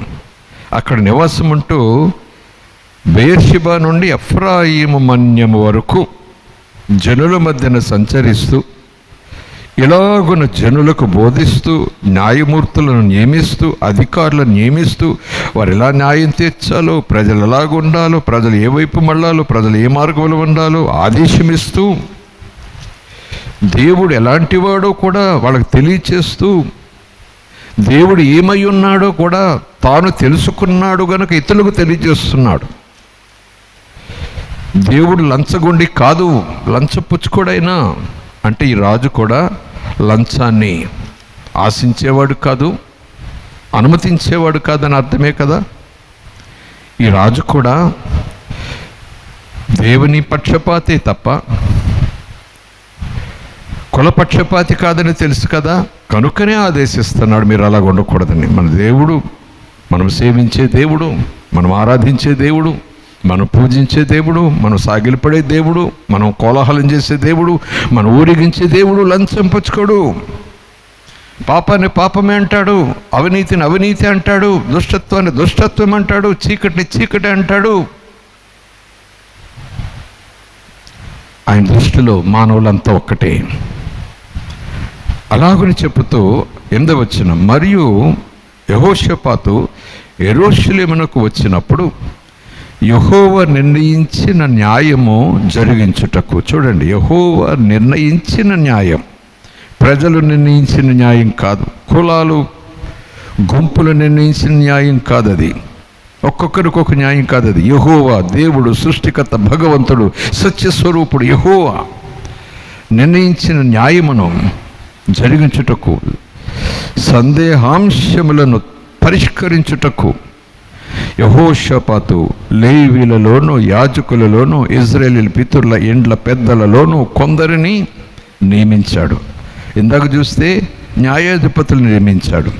ఇప్పుడు సందేహాలకు సంబంధించిన అంశాలు ఏమైనా వస్తే వాటిని పరిష్కరించటానికి లేవీయులలోనూ యాజకులలోనూ ఇశ్రాయేలీయుల పితరుల ఇండ్ల పెద్దలలోనూ కొందరిని నియమించాడు. నియమించి ఏం చేశాడు?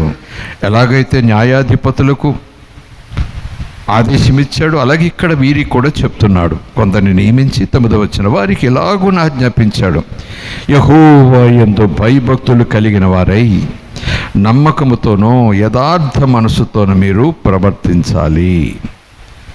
యెహోవా యందు భయభక్తులు కలవారై నమ్మకముతోనూ యథార్థ మనస్సుతోనూ మీరు ప్రవర్తించాలి. పెద్దలారా, పితరుల పెద్దలారా, ఇశ్రాయేలీయుల పెద్దలారా, యాజకుల పెద్దలారా, జనుల మధ్యన ఉండి కుటుంబ పెద్దలుగా ఉండేవారులారా, మీరు దేవుని యందు భయభక్తులు కలిగిన వారై దేవుని పట్ల, దేవుని మాట పట్ల నమ్మకంతో యథార్థ మనస్సుతో మీరు ప్రవర్తించాలి. యథార్థ మనస్సుతో మీరు ప్రవర్తించాలి. పెద్దరికం చేయటం మన గొప్ప కాదు, పెద్దరైపోయిన అనుకోవటం కాదు, పెద్దగా ఎన్నుకోపడ్డాను అనుకోవటం కాదు, నాకు అధికారం వచ్చేసిందని అనుకోవటం కాదు, ఇప్పుడు నన్నేం చేయగలను అనుకోవటం కాదు, ఇప్పుడు నేనేమైనా చెప్పొచ్చు, నేనేమైనా చేయొచ్చు అనుకోవటం కాదు. యథార్థమైన మనస్సుతో మీరు ప్రవర్తించాలి. యథార్థమైన మనస్సుతో మీరు ఉండాలి.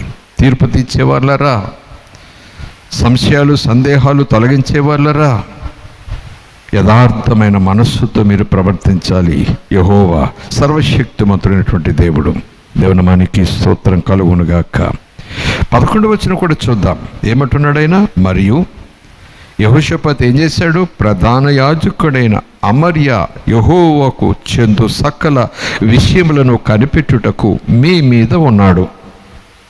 యూదా సంతతి వారికి అధిపతియు ఇష్మాయేలు కుమారుడు జబద్యా రాజు సంగతుల విషయంలో పైవాడుగా ఉన్నాడు. లేవీయులు మీకు పరిచారకులుగా ఉన్నారు కనుక ధైర్యము వహించండి. ప్రజలతో చెప్తున్నాడు, ధైర్యము వహించండి, మేలు చేయుటకై యెహోవా మీతో కూడా ఉండును. ఎంత చక్కటి మాట చూడండి. ధైర్యం వహించండి, ధైర్యం తెచ్చుకోండి, ధైర్యంగా ఉండండి. ఎందుకంటే యెహోవా మీ దేవుడు, యెహోవా మీతో ఉన్నాడు, యెహోవా మీ మీద ఉన్నాడు, ఆయన మార్గంలో మీరు ఉన్నారు. ఆ యెహోవా మీతో కూడా ఉంటాడు. ఆ యెహోవా మీతో ఉన్నప్పుడు ఎందుకు ఉంటాడట? మేలు చేయుటకై మీతో కూడా ఉన్నాడు. ఎంత చక్కటి మాట. కీడు చేయుటకై ఉన్నాడా, మేలు చేయుటకై ఉన్నాడా దేవుడు?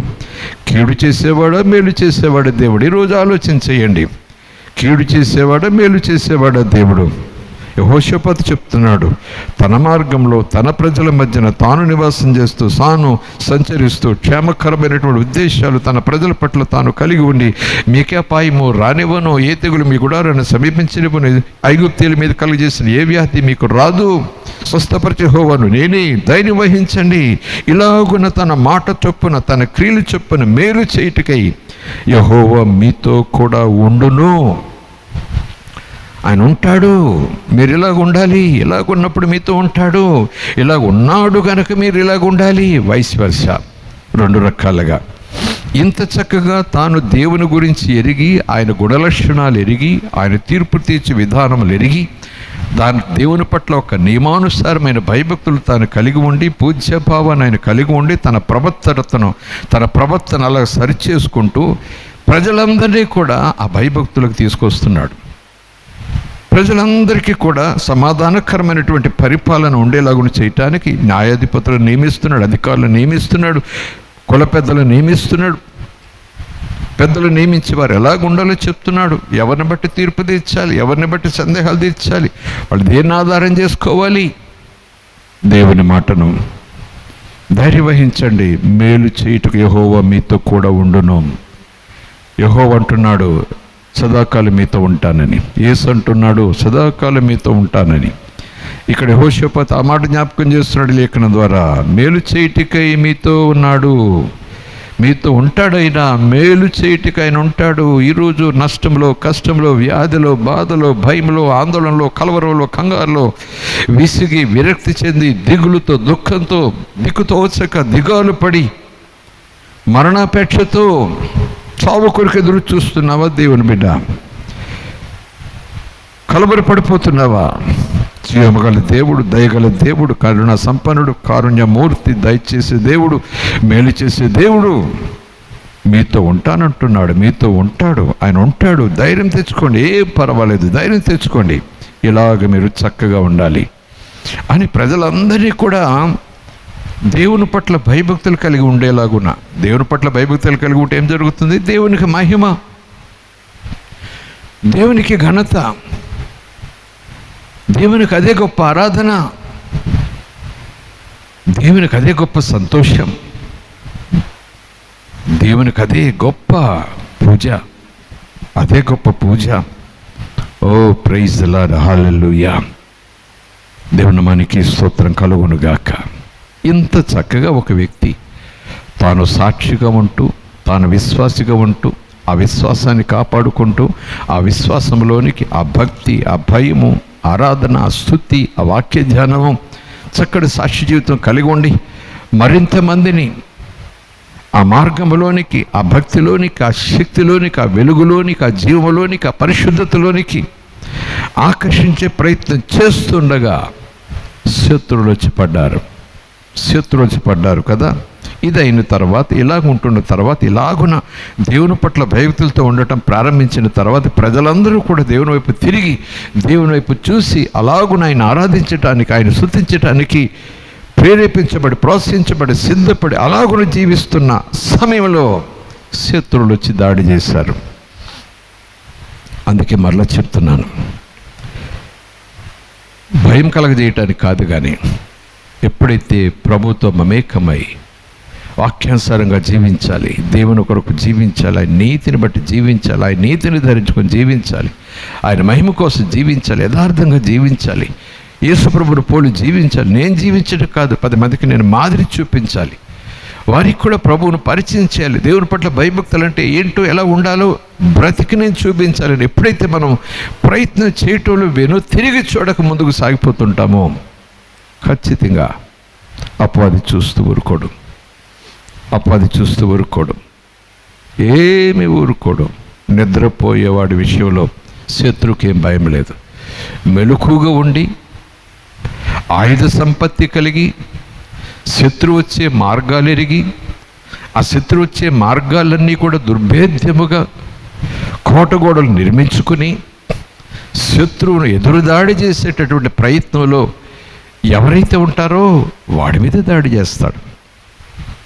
వాడి మీద ఖచ్చితంగా దాడి చేసి వాడిని పడగొట్టి వాడి కోటలో ఉన్నదంతా దోచుకుపోవటానికి ప్రయత్నం చేస్తాడు. ఆయన మనం భయపడాల్సిన పని లేదు, ధైర్యం తెచ్చుకోవచ్చు. దేవుడు మనకు తోడు. ప్రైజ్ ది లార్డ్, హల్లెలూయా. ఈ మాటలని ఎందుకు ధ్యానం చేసుకున్నామంటే 20వ అధ్యాయంలో 1-2 వచనాలు, యెహోషాపాతు మీదకి ఈ అమ్మోనీయులు, ఈ మోయాబీయులు, శేయరు మన్యవాసులు ఒక్కసారిగా ఎందుకు వచ్చి పడ్డారు? బంగారం ఉందా ఆ రాజ్యంలో? మణుల మాణిక్యాలు ఉన్నాయా ఆ రాజ్యంలో? పాడి పంటలు విస్తారంగా ఉన్నాయా ఆ రాజ్యంలో? ఉండాలి. ఎందుకంటే యెహోవా తోడు కదా, దేవుడు తోడు కదా, దేవుడు మేలు చేస్తాడు కదా. కనుక ఆ రాజ్యంలో ఖచ్చితంగా అన్ని పుష్కలంగా ఉండాలి. ఈరోజు లేఖన భాగంలో ఉన్న పాఠ్యాంశాన్ని బట్టి చూస్తే ఆత్మీయంగా బాగున్నారు వాళ్ళు, అదన్నమాట.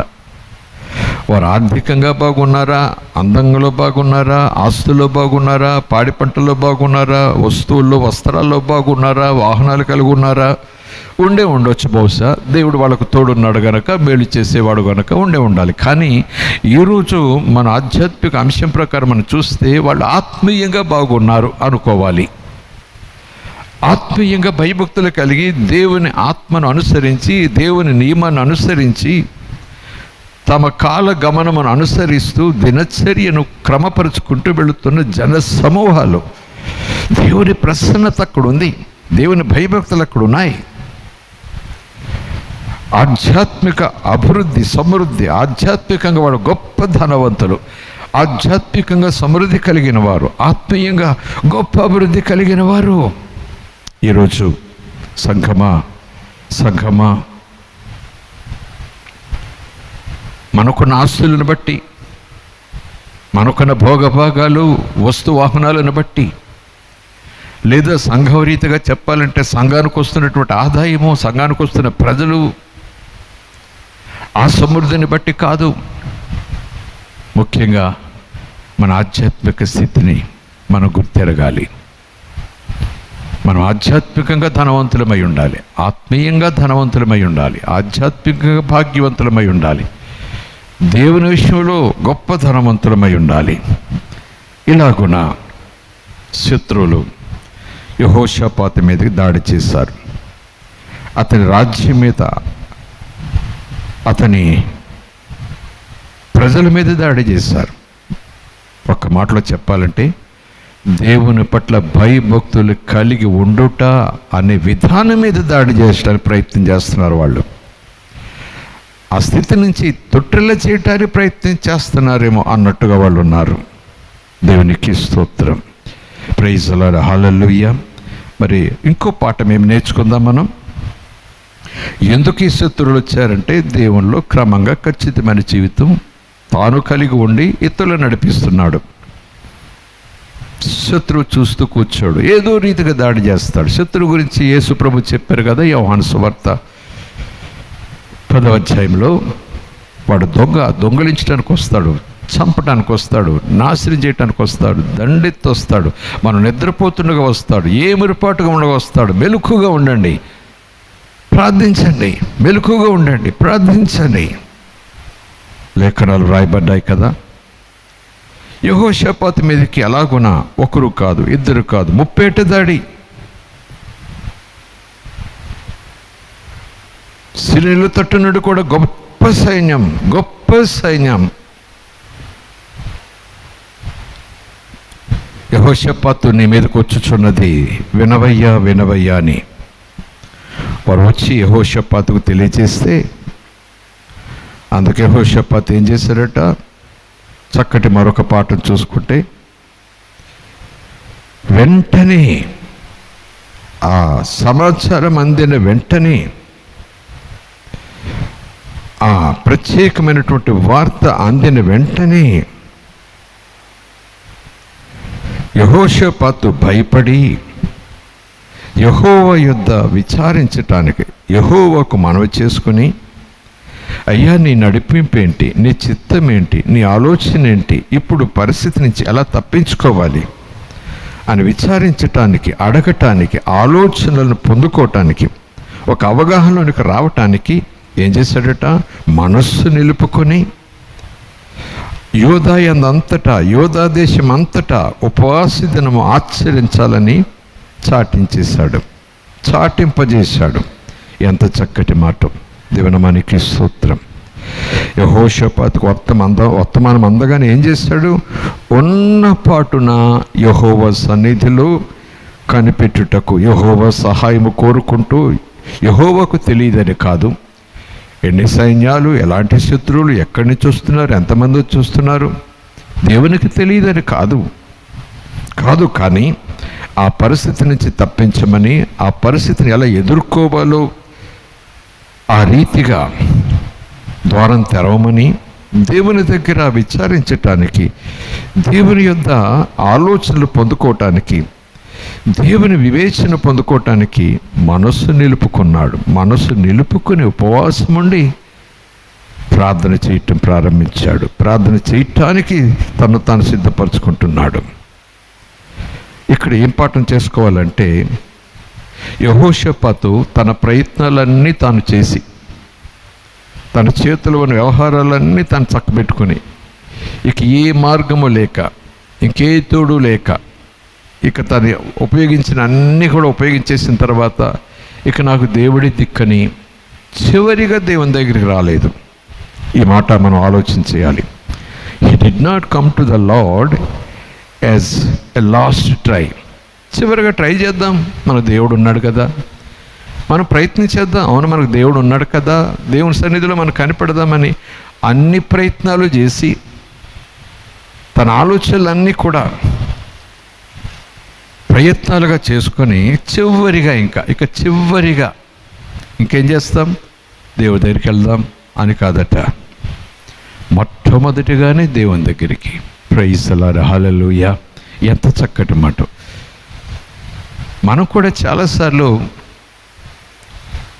మన జ్ఞానాన్ని ఉపయోగించి, మన కులాన్ని ఉపయోగించి, మన బంధువులు, మన స్నేహితులు, తప్పులేదు, ప్రయత్నం చేయటం తప్పులేదు, సలహా అడగటం తప్పులేదు.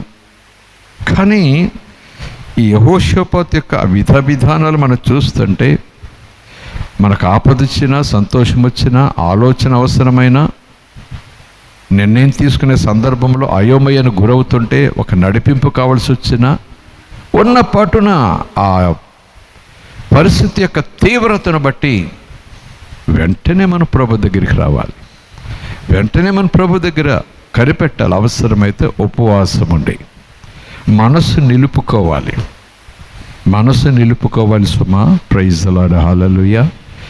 దేవుని స్వరం ఎప్పుడు వినబడుతుంది? దేవుని యొక్క నడిపింపు ఎలాగున మనకు దొరుకుతుంది? దేవుని గైడెన్స్ నాకు కావాలంటే, దేవుని స్వరం నేను వినాలంటే, దేవుని యొక్క నడిపింపు నాకు కావాలంటే, దేవుడు నాతో మాట్లాడాలి అంటే ఈ ఆలోచనలతోనే మనం ఉంటాం. కానీ ఇక్కడ చెప్తున్న మాటను బట్టి చూస్తే మనస్సు నిలుపుకొని, అది చాలా ముఖ్యమైన అంశం. మనస్సు నిలుపుకొని ఉపవాస దినాన్ని ఈరోజు మరొకసారి ఈ స్తుతి ఆరాధన దినం సందర్భించుకుని మీతో కలిసి ఈ మాటను మరలా జ్ఞాపకం చేసుకుంటున్నాను. ఏ సమస్య వచ్చినా, చిన్నది కానివ్వండి, పెద్దది కానివ్వండి, ఆపద వచ్చినా, చిన్నది కానివ్వండి, పెద్దది కానివ్వండి, ఏదైనా సరే అన్నీ ప్రభు దగ్గర తీసుకెళ్ళాలి. We shall take everything to the cross, to the glory, to the throne. మనం ఫస్ట్గా డిస్కస్ చేయాల్సింది, ఫస్ట్గా మనం సలహా తీసుకోవాల్సింది, ఫస్ట్గా మనము ఆ ప్రత్యేకమైనటువంటి ఆలోచన పొందుకోవటానికి ముందు దేవుని దగ్గరికి వెళ్ళాలి. ఫస్ట్ దేవునికి స్తోత్రం. కానీ మన విశ్వాస జీవితాలు మనం పరిశీలన చేసుకుంటే, మనం చేసేవారిని చేస్తాం. చివరిగా అప్పుడు ప్రార్థన, చివరిగా అప్పుడు ఉపవాస ప్రార్థన. ఇక్కడ పరిస్థితి తీవ్రతను బట్టి యెహోషాపాతు చేసినట్టుగా మనకు కనబడినా, ఈరోజు నుంచి మన ఆధ్యాత్మిక జీవితంలో అది చిన్నదైనా పెద్దదైనా ప్రభు దగ్గర తీసుకెళ్తాం. ప్రభు దగ్గర ప్రతి చిన్న పెద్ద భయంకరమైన సమస్యలన్నిటికీ పరిష్కారం ఉంది. ఆయన దగ్గర సమాధానం ఉంది, ఆయన దగ్గర జవాబు ఉంది. ఆయన జవాబు ఇవ్వని దేవుడు కాదు, జవాబు ఇస్తాననే దేవుడు. నా దగ్గర సమాధానం ఉంది నీ పరిస్థితికి, నా దగ్గర జవాబు ఉంది నీ పరిస్థితికి, నా దగ్గర జ్ఞానం ఉంది నీకు ఆలోచన చెప్పటానికి. ఆయన రమ్మని పిలుస్తున్నాడు.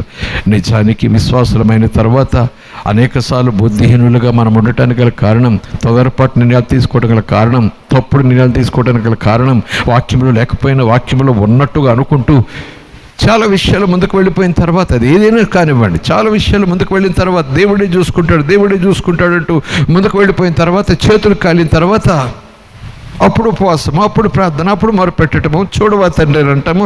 అప్పుడు ఏం చేయమంటావా అని అప్పుడు అడగటం. యెహోషాపాతు ద్వారా ప్రభు ఈరోజు చెప్తున్నాడు, bring everything unto me, with a small or big, చిన్నదైనా పెద్దదైనా, bring everything unto me, I will give you the answer. చక్కటి డైరెక్షన్ ఇస్తాను నీకు. ప్రభు యొక్క మాట ఉంది కదా, నీ ముందు నడిచి నీకు మార్గము సరళం చేస్తా, నా యొద్దకు రా, నీకు రహస్యాలు తెలియజేస్తా. అందుకే భక్తుడు అంటున్నాడు, దేవా నా పాదములకు నీ మాట, నీ వాక్యాన్ని దీపంగా చేసుకుంటా. ఆయన మంచి కాపరి, తన గొర్రెల ముందు ఆయన నడుస్తాడు. యేసయ్య, ఆయన దగ్గర జ్ఞానం ఉంది, ఆయన దగ్గర వివేచన ఉంది, ఆయన దగ్గర యథార్థత ఉంది.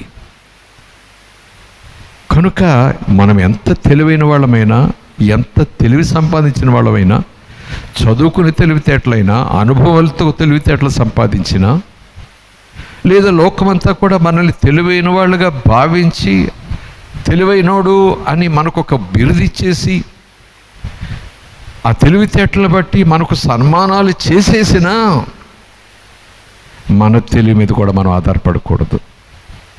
ఎందుకంటే మన తెలివితేటలు దేవుని ముందు వెర్రితనం. వాక్యం దగ్గరికి వెళ్ళాల్సిందే, వచనం దగ్గరికి వెళ్ళాల్సిందే, సత్యం దగ్గరికి వెళ్ళాల్సిందే, వెలుగు దగ్గరికి వెళ్ళాల్సిందే. దేవుని మనకి స్తోత్రం కలుగునుగాక. ప్రైజ్ అలారా, హల్లెలూయా, ప్రైజ్ అలారా, హల్లెలూయా. మరి ఇంకేం జరుగుతుంది? యెహోషాపాతు ద్వారా మనం ఇంకేమి పాఠాలు నేర్చుకోబోతున్నాము? దేవుని శక్తిని ఎరిగిన వాడు ఆ భయంకరమైన పరిస్థితిలో, అపాయంలో దేవుని సహాయం కోరుతూ ఉన్న ఆ సందర్భంలో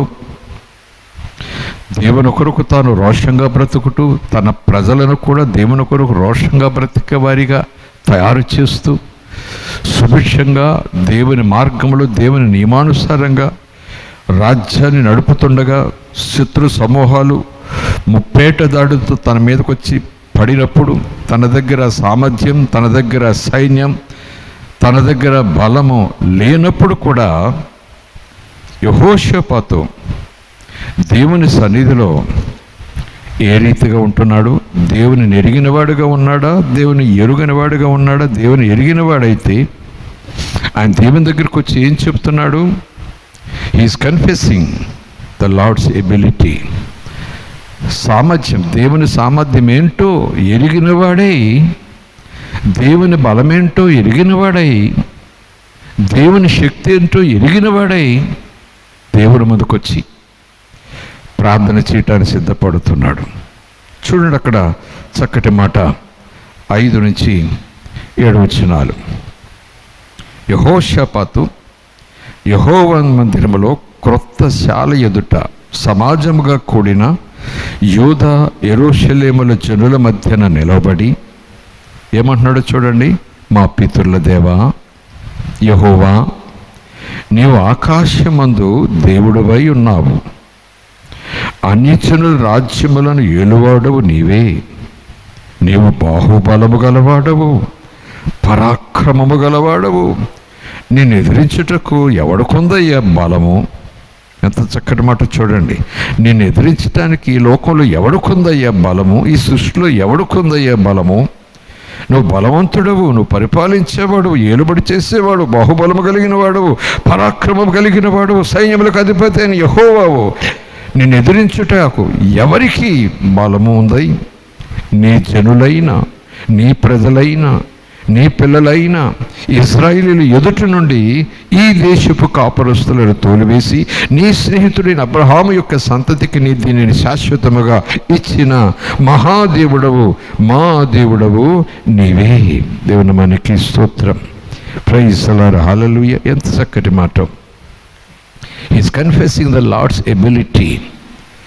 మనసు నిలుపుకొని దేవుని సన్నిధిలో ప్రజలను సమావేశపరిచి, ప్రజలతో పాటు తాను కూడా ఆ మందిరములకు వచ్చి, ఆ మందిరంలో ప్రజలు అందరూ చూస్తుండగా, ప్రజలందరూ వింటుండగా ఆయన ఇలా మాట్లాడుతున్నాడు. అంటే ఆ ప్రార్థన చేసేటప్పుడు, మొరపెట్టేటప్పుడు కేవలము తన బలహీనతను, తన భయాన్ని చెప్పుకోవటంతో సరిపెట్టకుండా దేవుడు తాను కొలిచే దేవుని యొక్క శక్తి ఏంటి, బలం ఏంటి, ఆయన ఉద్దేశాలు ఏంటి, ఆయన ఆలోచనలు ఏంటి, ఆయన వాగ్దానాలు ఏంటి, ఆయన ఆదేశాలు ఏంటి, అవన్నీ జ్ఞాపకం చేసుకుంటున్నాడు. ప్రార్థనలో కూడా అదే.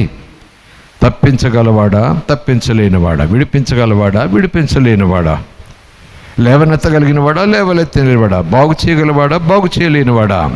ప్రార్థనలో మనం కూర్చున్నప్పుడు ఆయన బాగు చేయగలవాడును అని చెప్పాడు కనుక బాగు చేయగలవు, తప్పించగలవాడును అని చెప్పాడు కనుక తప్పించగలవాడును, విడిపించగలవాడని చెప్పాడు కనుక నువ్వు విడిపిస్తావయ్యా అనేది మన ప్రార్థనలో ఆ ఉద్దేశం కలిగి మనం ప్రార్థన చేయాలి. ఏం చేస్తావు బాబు, ఏం చేస్తావు బాబు అనేది అది విశ్వాసంతో కూడిన మాట కాదు.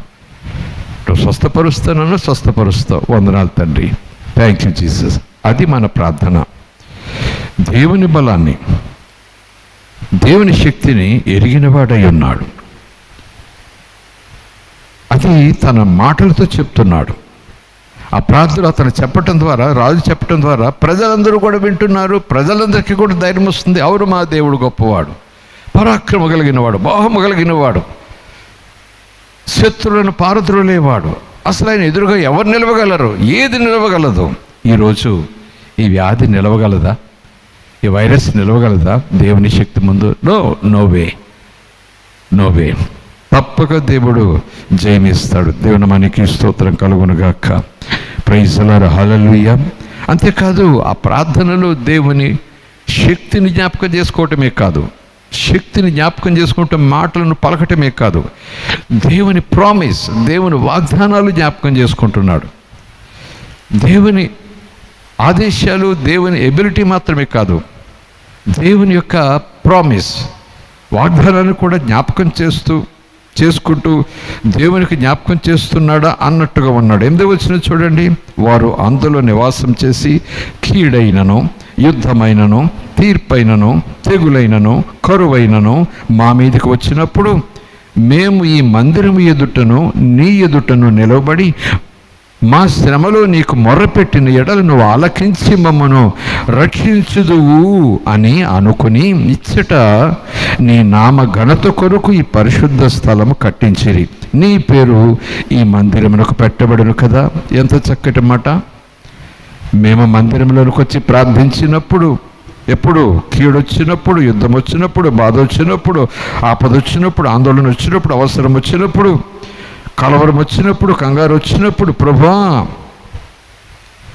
ఏ తెగులైనా, కరువైనా, యుద్ధమైనా, ఏ తీర్పైనా, ఏ కీడైనా, ఏ ఆటంకమైనా మా మీదకి వచ్చినప్పుడు ఏం చేయాలి? మేము ఈ మందిరం ఎదుటను నీ ఎదుటను నిలవబడి మా శ్రమలతో, ఆ శ్రమలో, ఆ ఇబ్బందులో, ఆ వ్యాధిలో, ఆ బాధలో, ఆ కరువులో, ఆ కీడులో, ఆ యుద్ధములో నీకు మొరపెట్టిన ఎడల మొరపెట్టాలి. అందుకే కదా మనం అనుకున్నాం, అది ఏ వైరస్ అయినా, ఏ వ్యాధి అయినా, ఏ యుద్ధమైనా, ఏ బాధ అయినా, ఏ అవమానమైనా, ఏ ఇబ్బందిరైనా, ఎలాంటి విరోధపు శత్రు సమూహాలున్నా ఆ కీడులో, ఆ శ్రమలో, ఆ తెగుల్లో, ఆ మహా ఉపద్రవంలో మొరపెట్టాలి. మందిరంలో మొరపెట్టాలి, మందిరం ఎదుట మొరపెట్టాలి, మన గృహాన్ని మందిరముగా చేసుకుని మొరపెట్టాలి. మొరపెట్టిన ఎడల, అందుకే మనం చెప్పుకున్నాం, ప్రార్థన చేయండి. వైరస్ వచ్చిందట, ఇదట, అదటని భయపడతా కూర్చోవద్దు. ప్రార్థనలో గడపండి. 1 గంట, 2 గంటలు, 3 గంటలు, 5 గంటలు, 6 గంటలు ఖాళీగా ఉండొద్దు. ప్రార్థనలు గడపండి. కలిసి ప్రార్థన చేయండి. ఒకరినొకరు ప్రోత్సహించుకుంటూ ప్రార్థన చేయండి. ఊరికే చెప్పే మాటలు కాదు కదా. ఇలా చెప్పినా సరే విచారకరమైన విషయం, కొందరికి చీమ కుట్టినట్టయినా లేదు. విశ్వాసులు కొంచెం చీమ కుట్టినట్టయినా లేదు. ప్రార్థన చేస్తారు కానీ మనసు ప్రార్థన మీద ఉండదు. మనసు నిలుపుకుని విచారకరం. అలాంటి విశ్వాసాల విషయంలో దేవుడు చాలా దుఃఖపడతారంటాడు. ఏమాత్రం సందేహం లేదు. నీకు మొరపెట్టిన ఎడల నీవు ఆలకించి మమ్మల్ని రక్షిస్తావని ఆశతో అలా అనుకుని నీ నామము యొక్క ఘనత కొరకు ఈ పరిశుద్ధ స్థలాన్ని కట్టారయ్యా. సొలొమోను మందిరం అనుకోండి. ఆ బలులు అర్పించినప్పుడు, సొలొమోను బలులు అర్పించినప్పుడు సొలొమోను ప్రార్థన చేశాడు, నీ ప్రజలు ఈ భూమి మీద ఎక్కడున్నా, ఎక్కడ జీవిస్తున్నా ఈ మందిరము తట్టు తిరిగి మోకరిల్లి, ఎక్కడున్న వాళ్ళు మందిరము ఉన్న దిక్కు వైపు తిరిగి మోకరిల్లి ప్రార్థన చేసినప్పుడు మీరు తప్పక ప్రార్థన వినండి, వారిని ఆపదల నుంచి తప్పించండి, వారికి అవసరత తీర్చండి అని ఆ పితరులు కట్టించిన ఆ మందిరం, అలా ప్రతిష్ఠించిన ఆ మందిరం అదే కదా. ఈ మందిరానికి నీ పేరు పెట్టబడింది కదా. ఆ రోజు దేవా నువ్వన్నావు, నా ప్రజలు, నా పేరు పెట్టబడిన నా ప్రజలు వారు మోకరిల్లి తమను తాము తగ్గించుకుని నా పేరున వారి అతిక్రమాలు విడిచిపెట్టి ప్రార్థించిన ఎడల ఆకాశమందు ఉన్నటువంటి నేను వారి మొర ఆలకించి, వారి ప్రార్థన ఆలకించి, వారిని క్షమించి, వారిని స్వస్థపరుస్తాను. నా మందిరానికి, ఈ మందిరానికి నా పేరు పెట్టబడింది అన్నావు కదా. అదే మాట ఇక్కడ, నీ పేరు ఈ మందిరానికి పెట్టబడిందయ్యా. వాగ్దానాలు జ్ఞాపకం చేసుకుంటున్నాడు యెహోషాపాతు. దేవుని మనకి స్తోత్రం. మరొక పాఠం. ప్రభు దగ్గరికి వచ్చిన తర్వాత తన బలాన్ని, తన జ్ఞానాన్ని అతిశయంగా ఏం చెప్పటం లేదు. తన బలహీనతను ఒప్పుకుంటున్నాడు. తనలో ఉన్న చేతకాని తనను ఒప్పుకుంటున్నాడు. తన సామర్థ్యాన్ని ఒక్కసారి చూసుకుని ఆ ఎదుటగా ఉన్న పరిస్థితులను ఎదిరించే శక్తి తనకు లేదని గమనించి ఆ స్థితిలో సహాయం చేయమని అడుగుతున్నాడు. బహుశా ఇది తగ్గింపు అని అనొచ్చు, ఉన్నది ఉన్నట్టుగా చెప్పుకోవటం అని అనొచ్చు. ఒప్పుకుంటున్నాడు. He humbled himself and confessing his weaknesses. He humbled himself and he confessing his inability. తనలోని అసామర్థ్యము లేని స్థితిని, తనలో ఆ పరిస్థితిని ఎదుర్కొనే ఆ సిద్ధపాటు లేని స్థితిని, తనలో ఆ ఆపదను ఎదుర్కొని జయించే ఆ బలము లేని స్థితిని ఉన్నది ఉన్నట్టుగా ప్రభు ముందు చెబుతున్నాడు.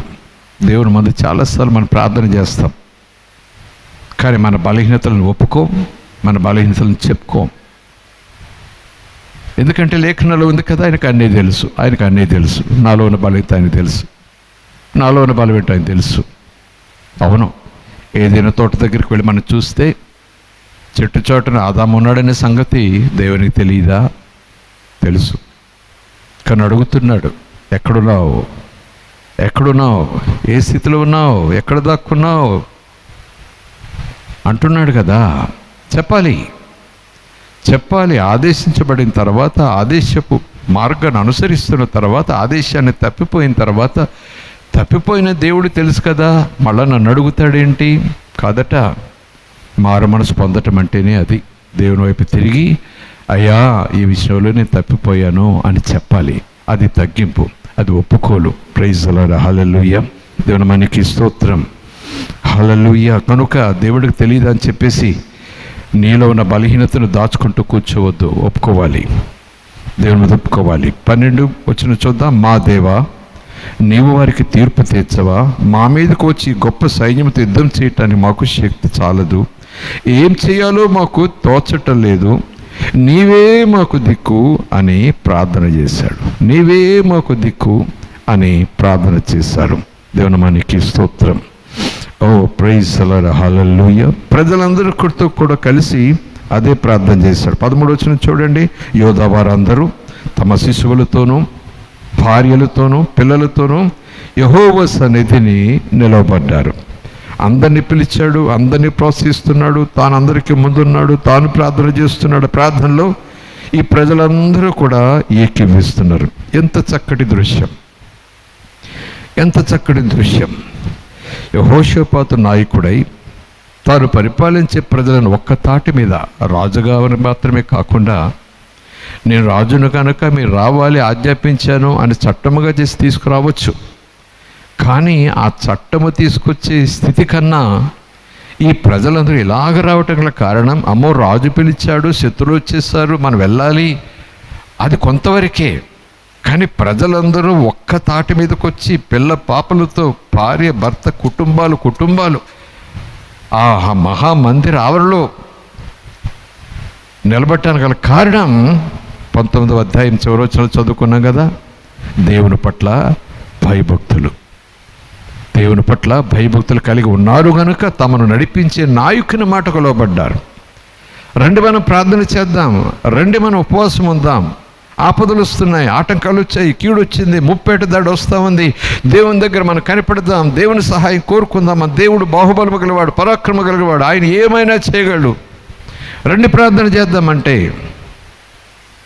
వాళ్ళు రాజు భయముతో వచ్చారా? రాజు చేతిలో దండము యొక్క దండనను బట్టి భయపడొచ్చారా? నేనైతే అనుకుంటాను రాజు భయం కొంతవరకే. రాజు చేతిలో ఉన్న దండం, ఆ దండం ద్వారా వచ్చే దండన వల్ల వచ్చే భయం కొంతవరకే. కానీ ఆ ప్రజలందరూ అక్కడ సమావేశం అవడానికి కారణం దేవుని పట్ల భయము, భక్తి. దేవుని నియమాలను పాటించేవారు, దేవుని ఆదేశాలను పాటించేవారు, దేవుని మాటను ఎరిగినవారు, దేవుని మాటకు లోబడేవారు. కనుకనే వారందరూ అక్కడ సమావేశమయ్యారు. నేటి దినాల్లో సంఘాలు ఎలా ఉంటున్నాయి చెప్పండి? నేటి దినాల్లో ఆరాధనలు ఎలాగుంటున్నాయి? నేటి దినాల్లో ఆపద వచ్చిన ప్రార్థనలు ఉండవు, శ్రమలు వచ్చిన ప్రార్థనలు ఉండవు, శోధనలు వచ్చిన ప్రార్థనలు ఉండవు, అపాయాలు వచ్చిన ప్రార్థన ఉండదు. మెన్ను విరిగి మీద పడుతుందంటే అప్పుడు కొంతమంది మెలకువలోకి వస్తారు. అవును మనం ప్రార్థన చేయాలి కదా అని అనుకుంటారు. అప్పుడు మందిరాలకు వస్తుంటారు. చివరికి మందిరాలకు ఆరాధనకు వచ్చేవారు కూడా ఏ ప్రత్యేకమైన సమావేశాలు, ప్రత్యేకమైన ఆపదలు వచ్చినప్పుడు, ప్రత్యేకమైనటువంటి ఈ కష్టం, నష్టం, వ్యాధి, బాధ, యుద్ధ వాతావరణం, కీడు తెగులు చుట్టుముట్టి ఎలా బయటపడతామరా, ఇక దేవుడే మనకు దిక్కు అన్నప్పుడు కూడా ఇలాగున్న ప్రార్థన ఆసక్తి లేని వారిని బట్టి ఏమనుకోవాలి? దేవుని పట్ల భయభక్తులు కలిగిన వారు అనుకోవాలా?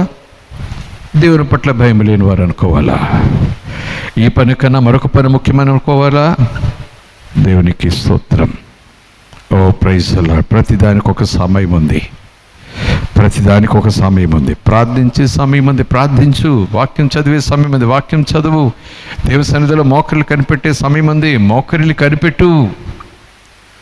తినటానికో సమయం ఉంది, విందులకో సమయం ఉంది, ప్రయాణాలకో సమయం ఉంది, నాట్యాలకో సమయం ఉంది, ఆనందానికో సమయం ఉంది, ఆటపాటలకో సమయం ఉంది. ప్రతిదానికి ఒక సమయం ఉంది. సమయం ఎరిగి మనం ఉండాలి సుమా. ఆరాధన చేసే సమయం, స్తుతించే సమయం, దేవుని బలాన్ని జ్ఞాపకం చేసుకునే సమయం, దేవుని వాగ్దానాలు జ్ఞాపకం చేసుకునే సమయం, ఉపద్రవాలు తప్పించుకోవడానికి దేవుని స్తుతించి ముందుకు సాగిపోవాల్సినటువంటి ఈ చివరి దినాల్లో సంఘమా ఇది ఆటపాటగా ఆడే సమయం కాదు. ప్రార్థించే సమయం, స్తుతించే సమయం, ఆరాధన చేసే సమయం. Oh praise the lord. Hallelujah. దేవుని మనకి స్తోత్రం కలుగునుగాక. Praise the lord. హల్లెలూయా. ఇక్కడ ఉన్న మాటలు వివరణలో కాదు కానీ 2 మాటలు మీ ముందు వచ్చి కలిసి మనం ప్రార్థన చేసుకుందాం. ఒకటి, తాను ముందుండి ప్రజలందరినీ నడిపించేవాడు. తాను ముందుండి తాను ఆ పని చేస్తూ ప్రజలందరికీ కూడా అలాగూ ఉండమని చెప్పేవాడు. He is mobilising the people to pray. He is mobilizing the people to fast. He is mobilizing the people to come unto the presence of God. ఆయన వస్తున్నాడు. ఆయన ముందు వచ్చి అందరినీ కూడా ఆహ్వానిస్తున్నాడు. ప్రార్థించండి చెప్పేవారే, ప్రార్థన చేద్దామని అనేవారే, ప్రార్థించండి అని చెప్పేవారు నిద్రపోతున్నారు. అవును, మనం ఇతరులకు చెప్పేవారంగా ఉంటున్నాం, కానీ మనం చేయని వారం కదా. కనుక ఈరోజు ప్రభు ఒక విశ్వాసిగా, దేవుని బిడ్డగా మన వైపు చూస్తూ అంటున్నాడు, ఇతరులకు నీవు ఇలాగుండు, అలాగుండు, ఇలా చెయ్యి, అలా చెయ్యి అని చెప్పటానికి ముందు, చెప్పటం మంచిదే, చెప్పాలి, కానీ నువ్వు అలా ఉండు, నువ్వు అలా చేసి చూపించు, మాదిరి. యేసుప్రభుది మాట అన్నారు కదా, ఇదిగో నేను ఇలా ఉంటున్నాను, ఇలా మాట్లాడుతున్నాను, ఇలా చేస్తున్నాను, ఇలా మీరు చెయ్యండి, ఇలాగ మీరు ఉండండి, ఇలాగ నాలాంటి మనసు కలిగి ఉండండి, ఇలాగ మీరు ఒకరినొకరు ప్రేమించుకోండి, తండ్రి నేను ఒక్కటి, మీరు కూడా కలిసి ఉండండి, ఒక్కటిగా ఉండండి. యేసు ప్రభు చేసేవాడు, చెప్పేవాడు చేసేవాడు. కానీ 7 దినాల్లో మీరు, నేను ఒకసారి ఆలోచించాలి, చివరి దినాల్లో చెప్పేవాడిగానే ఉంటున్నాను కానీ చేసేవాడిగా ఉండలేదు కదా. తీర్పు తీర్చేవాడిగానే పెద్దరికంలోకి వస్తున్నాను కానీ అలాంటి తీర్పు నా మీదకి వస్తుందని నాకు భయం లేదు కదా. Oh my God, praise the lord. Hallelujah. He is mobilising the people, he is leading the people, he becomes a model to the people. చాలాసార్లు విశ్వాసులు ఉండే ఒక గొప్ప అలవాటు ఏంటంటే, ఇంట్లో వాళ్ళందరినీ ప్రార్థన చేయండి అంటాడు. ఆ వ్యక్తి ప్రార్థన చేయడు. ఇంట్లో వాళ్ళందరికీ కూడా భక్తి చేయండి అంటాడు. ఆ వ్యక్తి భక్తి చేయడు. ఇంట్లో వాళ్ళంతా పదండి చర్చికి అంటాడు. ఆ వ్యక్తి చర్చికి రాడు. మీరు దేవుళ్ళు ఎలాగ ఉంటే దేవుళ్ళు ఉన్నట్టు కాదని అందరికీ చెప్తాడు ఆ వ్యక్తి, కానీ దేవుళ్ళు తను అలా ఉండడు. ఆ పనికి మన పద్ధతి మానుకోవాలి. యెహోషాపాతును చూసినా, యెహోషువను చూసినా, అటు మోషేను చూసినా, దైవ భక్తులను చూసినా, దానియేలును చూసినా, చివరికి యేసు ప్రభు నన్ను చూసి నేర్చుకున్న అలాగ ఉండడు అన్నాడు. మరొక చోట తిమోతికి కూడా అపొస్తలుడైన పౌలు చెప్తున్నాడు. మనం గడిచిన దినాలు ధ్యానం చేసుకున్నాం. ఏమని? మాదిరిగా ఉండు,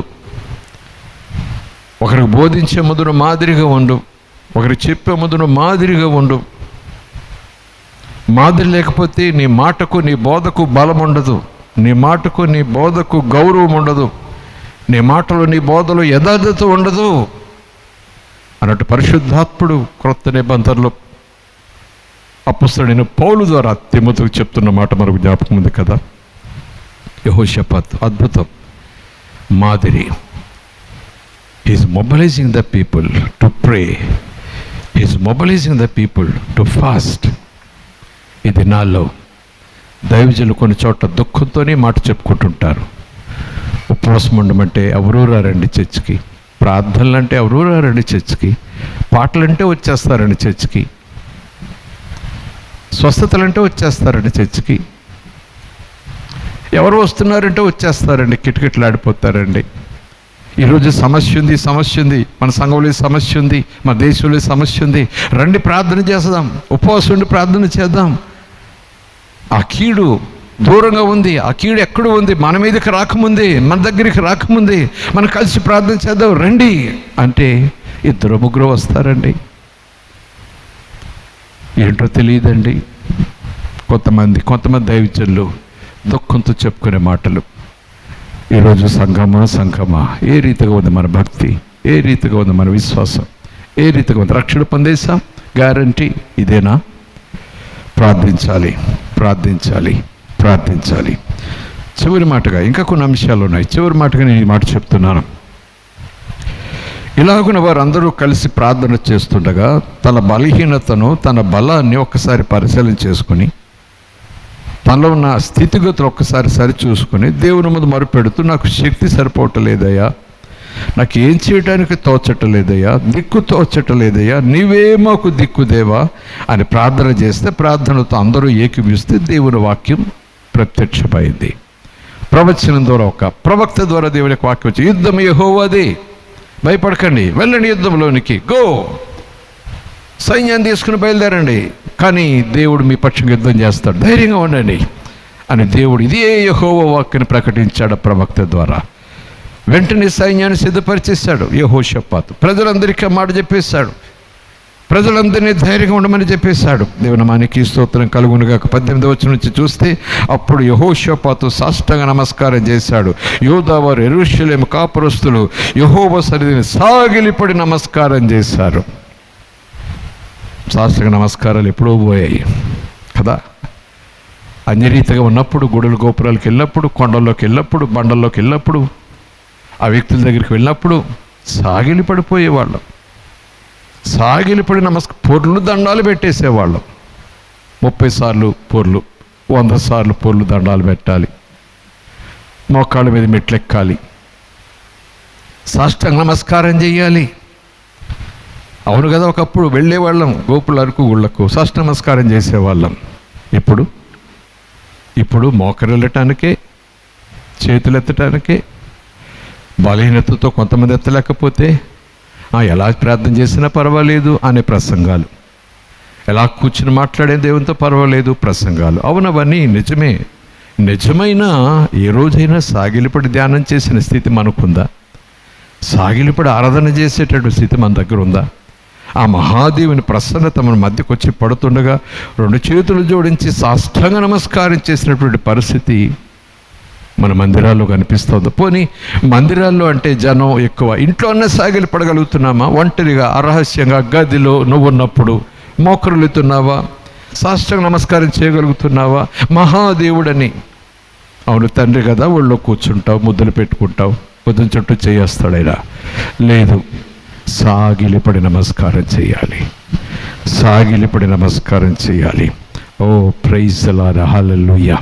చివరిగా మాట చెప్తున్నాను కదా, ఇలాగున ప్రజలందరినీ మొబైలైజ్ చేసి తాను ప్రార్థన చేసి ప్రజలందరూ కూడా తనతో పాటు ఏకీభించేలాగున ప్రారంభం నుంచి కూడా భయభక్తులతో వాళ్ళకు నేర్పించిన తర్వాత, దేవుని యొక్క వాక్యం ప్రత్యక్షమైన తర్వాత దేవుడు వాగ్దానం ఇచ్చేశాడు, యుద్ధం నాదే, మీరు ధైర్యంగా ఉండండి, మీ పక్షంగా నేను యుద్ధం చేస్తాను, సైన్యాన్ని పంపించండి, పోరాటానికి పంపించండి, కమ్ ఆన్ లెట్స్ గో.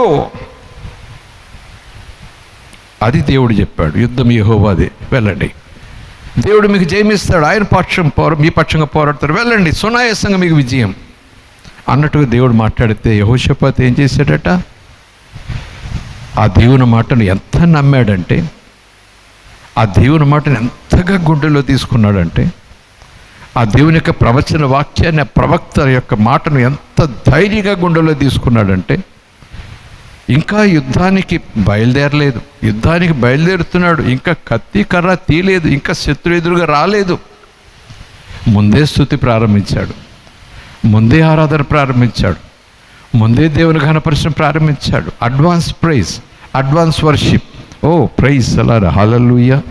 దేవుని మాటను ఉన్నట్టుగా నమ్మి, దేవుడు కార్యం చేశాడు అని పూర్తిగా నమ్మి దేవుని స్తుతించుట ముందుగానే మొదలుపెట్టినవాడు. సైన్యాన్ని తీసుకుని వెళ్ళండి, యాజకులను తీసుకుని వెళ్ళండి, సైన్యాన్ని తీసుకువెళ్ళండి అని చెప్పిన తర్వాత సైన్యాలను నడిపిస్తూ సైన్యాలకు ముందు ఎవరు పెట్టాడు? గాయకులను పెట్టాడు. యెహోవా దయాళుడు, ఆయన కృప నిరంతరముండును. యెహోవా కృపగలవాడు, ఆయన నిరంతరము తన కృపను కుమ్మరిస్తాడు. ప్రైజ్ ది లార్డ్, హల్లెలూయా. అద్భుతం జరిగిపోయింది. భయంతో ప్రార్థించినా, దిగులతో ప్రార్థించినా, విశ్వాసంతో ప్రార్థించినా, ఆయన వాగ్దానాలు జ్ఞాపకం చేసుకుంటూ ప్రార్థించిన, ఆయన గొప్ప స్థితులను ప్రార్థన చేసినా, ఎప్పుడైతే ఆయన యొక్క వచ్చిన వాగ్దానం ఆ ప్రత్యేకమైనటువంటి ప్రవచనంగా ఎప్పుడైతే మనకు వచ్చిందో నమ్మాలి. దేవుని మాటను ఎలా నమ్మాలో అలా నమ్మాలి. నమ్మి దేవుని స్తుతించాలి. కనుక ఈ దినాల్లో ఈ రీతిలో మన విశ్వాస జీవితాన్ని కట్టుకుంటూ, ఈ రీతిలో ఇలాగున ఆ యెహోషాపాతు నడిచిన తీరులో ఉన్నటువంటి పాఠాలను, అంశాలను మనం అధ్యయనం చేసి అలాగున మన జీవితాన్ని సరిచేసుకుంటూ, దేవుడు ఇలాంటి తెగుళ్ళు, ఇలాంటి కీడులు, ఇలాంటి ఉపద్రవాల నుంచి వాటిని నాశనం చేసి దేశాన్ని, ప్రజలను, మనలను, సంఘాన్ని, సమాజాన్ని తప్పిస్తున్నాడని నమ్మి మనం స్తుతించి ఆరాధన చేయాలి. మనం స్తుతించి ప్రార్థన చేయాలి. స్తుతించి ప్రార్థన చేయాలి. పౌలు శీలలు చెరసాల్లో ఉన్నారు. కాళ్ళు చేతులు బొడవలు వేసి బంధించేశారు. బలమైన ఇనప సంఖ్యలు శరీరం అంతా చుట్టేశారు. చీకటి లోపలి చెరసాల్లో పడేసేశారు. అవును కదా? వాళ్ళు ఎప్పుడు స్తుతించారు? ఎప్పుడు కీర్తించారు? ఎప్పుడు పాటలు పాడారు? ఎప్పుడు వాళ్ళు ప్రార్థన చేశారు? సంఖ్యలు తెగాక, అవునా? బండలు ఊడిపోయాక, అవునా? భూకంపం వచ్చాక అప్పుడు స్తుతించారా? లేదు. సంఘానికి ఎక్కువగా తెలిసింది, విశ్వాసులకు ఎక్కువగా తెలిసింది ఏంటంటే, దేవుడు కార్యం చేశాక అప్పుడు ప్రైజ్ అండ్ వర్షిప్. మనకి ఇష్టమైతే ప్రైజ్ అండ్ వర్షిప్, మనకు ఖాళీ ఉంటే ప్రైజ్ అండ్ వర్షిప్, మనకు తీరుకుంటే ప్రైజ్ అండ్ వర్షిప్, మనకు మూడ్ ఉంటే ప్రైజ్ అండ్ వర్షిప్. లేఖనం చెప్తుంది, బంధకాల్లో ఉండగానే ప్రైజ్ అండ్ వర్షిప్, బొండలలో ఉండగానే ప్రైజ్ అండ్ వర్షిప్, చెరసాల్లో ఉండగానే ప్రైజ్ అండ్ వర్షిప్, చీకట్లో ఉండగానే ప్రైజ్ అండ్ వర్షిప్. సంతోషంతో కీర్తనలు పాడుతూ, పాటలు పాడుతూ ప్రార్థిస్తుండగా కార్యం జరిగింది. యెహోషాపాతు గాయకులు పెట్టి ముందు సైన్యాలకు ముందు పంపిస్తుండగా కార్యం జరిగింది. ఈరోజు మనం కూడా ప్రార్థిస్తూ, పాటలు పాడుతూ, ఆరాధిస్తూ, ప్రార్థిస్తూ, పాటలు పాడుతూ, ఆరాధిస్తూ ఉంటే ఖచ్చితంగా కార్యం జరిగి తీరుతుంది. ప్రతి తెగులు పోవలసిందే, ప్రతి కీడు పోవలసిందే, ప్రతి బాధ పోవలసిందే. యేసునామములో విడుదల, యేసునామములో తప్పక విడుదల వస్తుందని ప్రగాఢంగా నేను నమ్ముతున్నాను. నమ్మకం కలిగి ఉందాం, ప్రార్థన చేసుకుందాం. పరిశుద్ధుడ మా తండ్రి, లేఖనములను ధ్యానించాము. కొన్ని ఆలోచనలు మనకు వచ్చాయి, మాతో మాట్లాడాం. చాలా విషయాలు తప్పిపోయినట్టుగానే ఉంటున్నాం, చాలా విషయాల్లో నిర్లక్ష్యంగా ఉన్నట్టుగానే ఉంటున్నాం, చాలా విషయాలు అన్నీ తెలుసులే అనుకుంటూ తెలివి తక్కువగా ఉంటున్నాం. మన్నించండి. ఎప్పుడు ఏది ఎలా చేయాలో, ఎక్కడ చేయాలో, ఎంత చేయాలో ఎరిగిన వారముగా మేము ఉండాలి స్వామి. వాక్యము ఎన్నిసార్లు విన్నామనేది కాదు, ఎంత గొప్ప దైవజనుడు వాక్యం చెప్తే విన్నామని కాదు, ఎన్ని ప్రసంగాలు రోజుకి వింటున్నామనేది కాదు.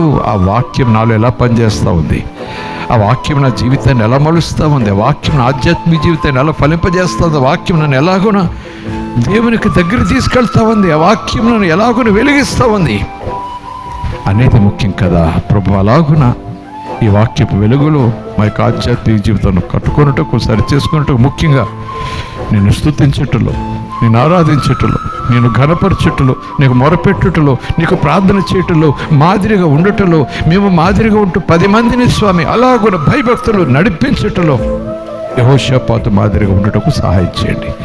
ఈ వ్యాధి బాధ తెగుళ్ళ నుంచి మాకు విజయం ఇస్తున్నందుకు వందనాలు, విడుదల ఇస్తున్నందుకు వందనాలు. గొప్ప శక్తితో స్వామి సమూలముగా దాన్ని మీరు కొట్టివేయబోతున్నందుకు స్తోత్రాలు, తుడిచివేయబోతున్నందుకు వందనాలు. ఈ ప్రార్థన ఆలకించండి. నీ ప్రజలు, నీ బిడ్డలు, అయ్యా నీ ప్రజలు, నువ్వు ప్రేమించిన ప్రజలు, నువ్వు ప్రాణం పెట్టిన ప్రజలు కాపాడండి, కాపాడండి, కాపాడండి, కాపాడండి. విడుదలవ్వండి, విడిపించండి, అడ్డుకట్ట వేయండి ఈ మరణాలకు తండ్రి. యేసు క్రీస్తును ప్రార్థిస్తున్నాము పరమ తండ్రి. ఆమేన్.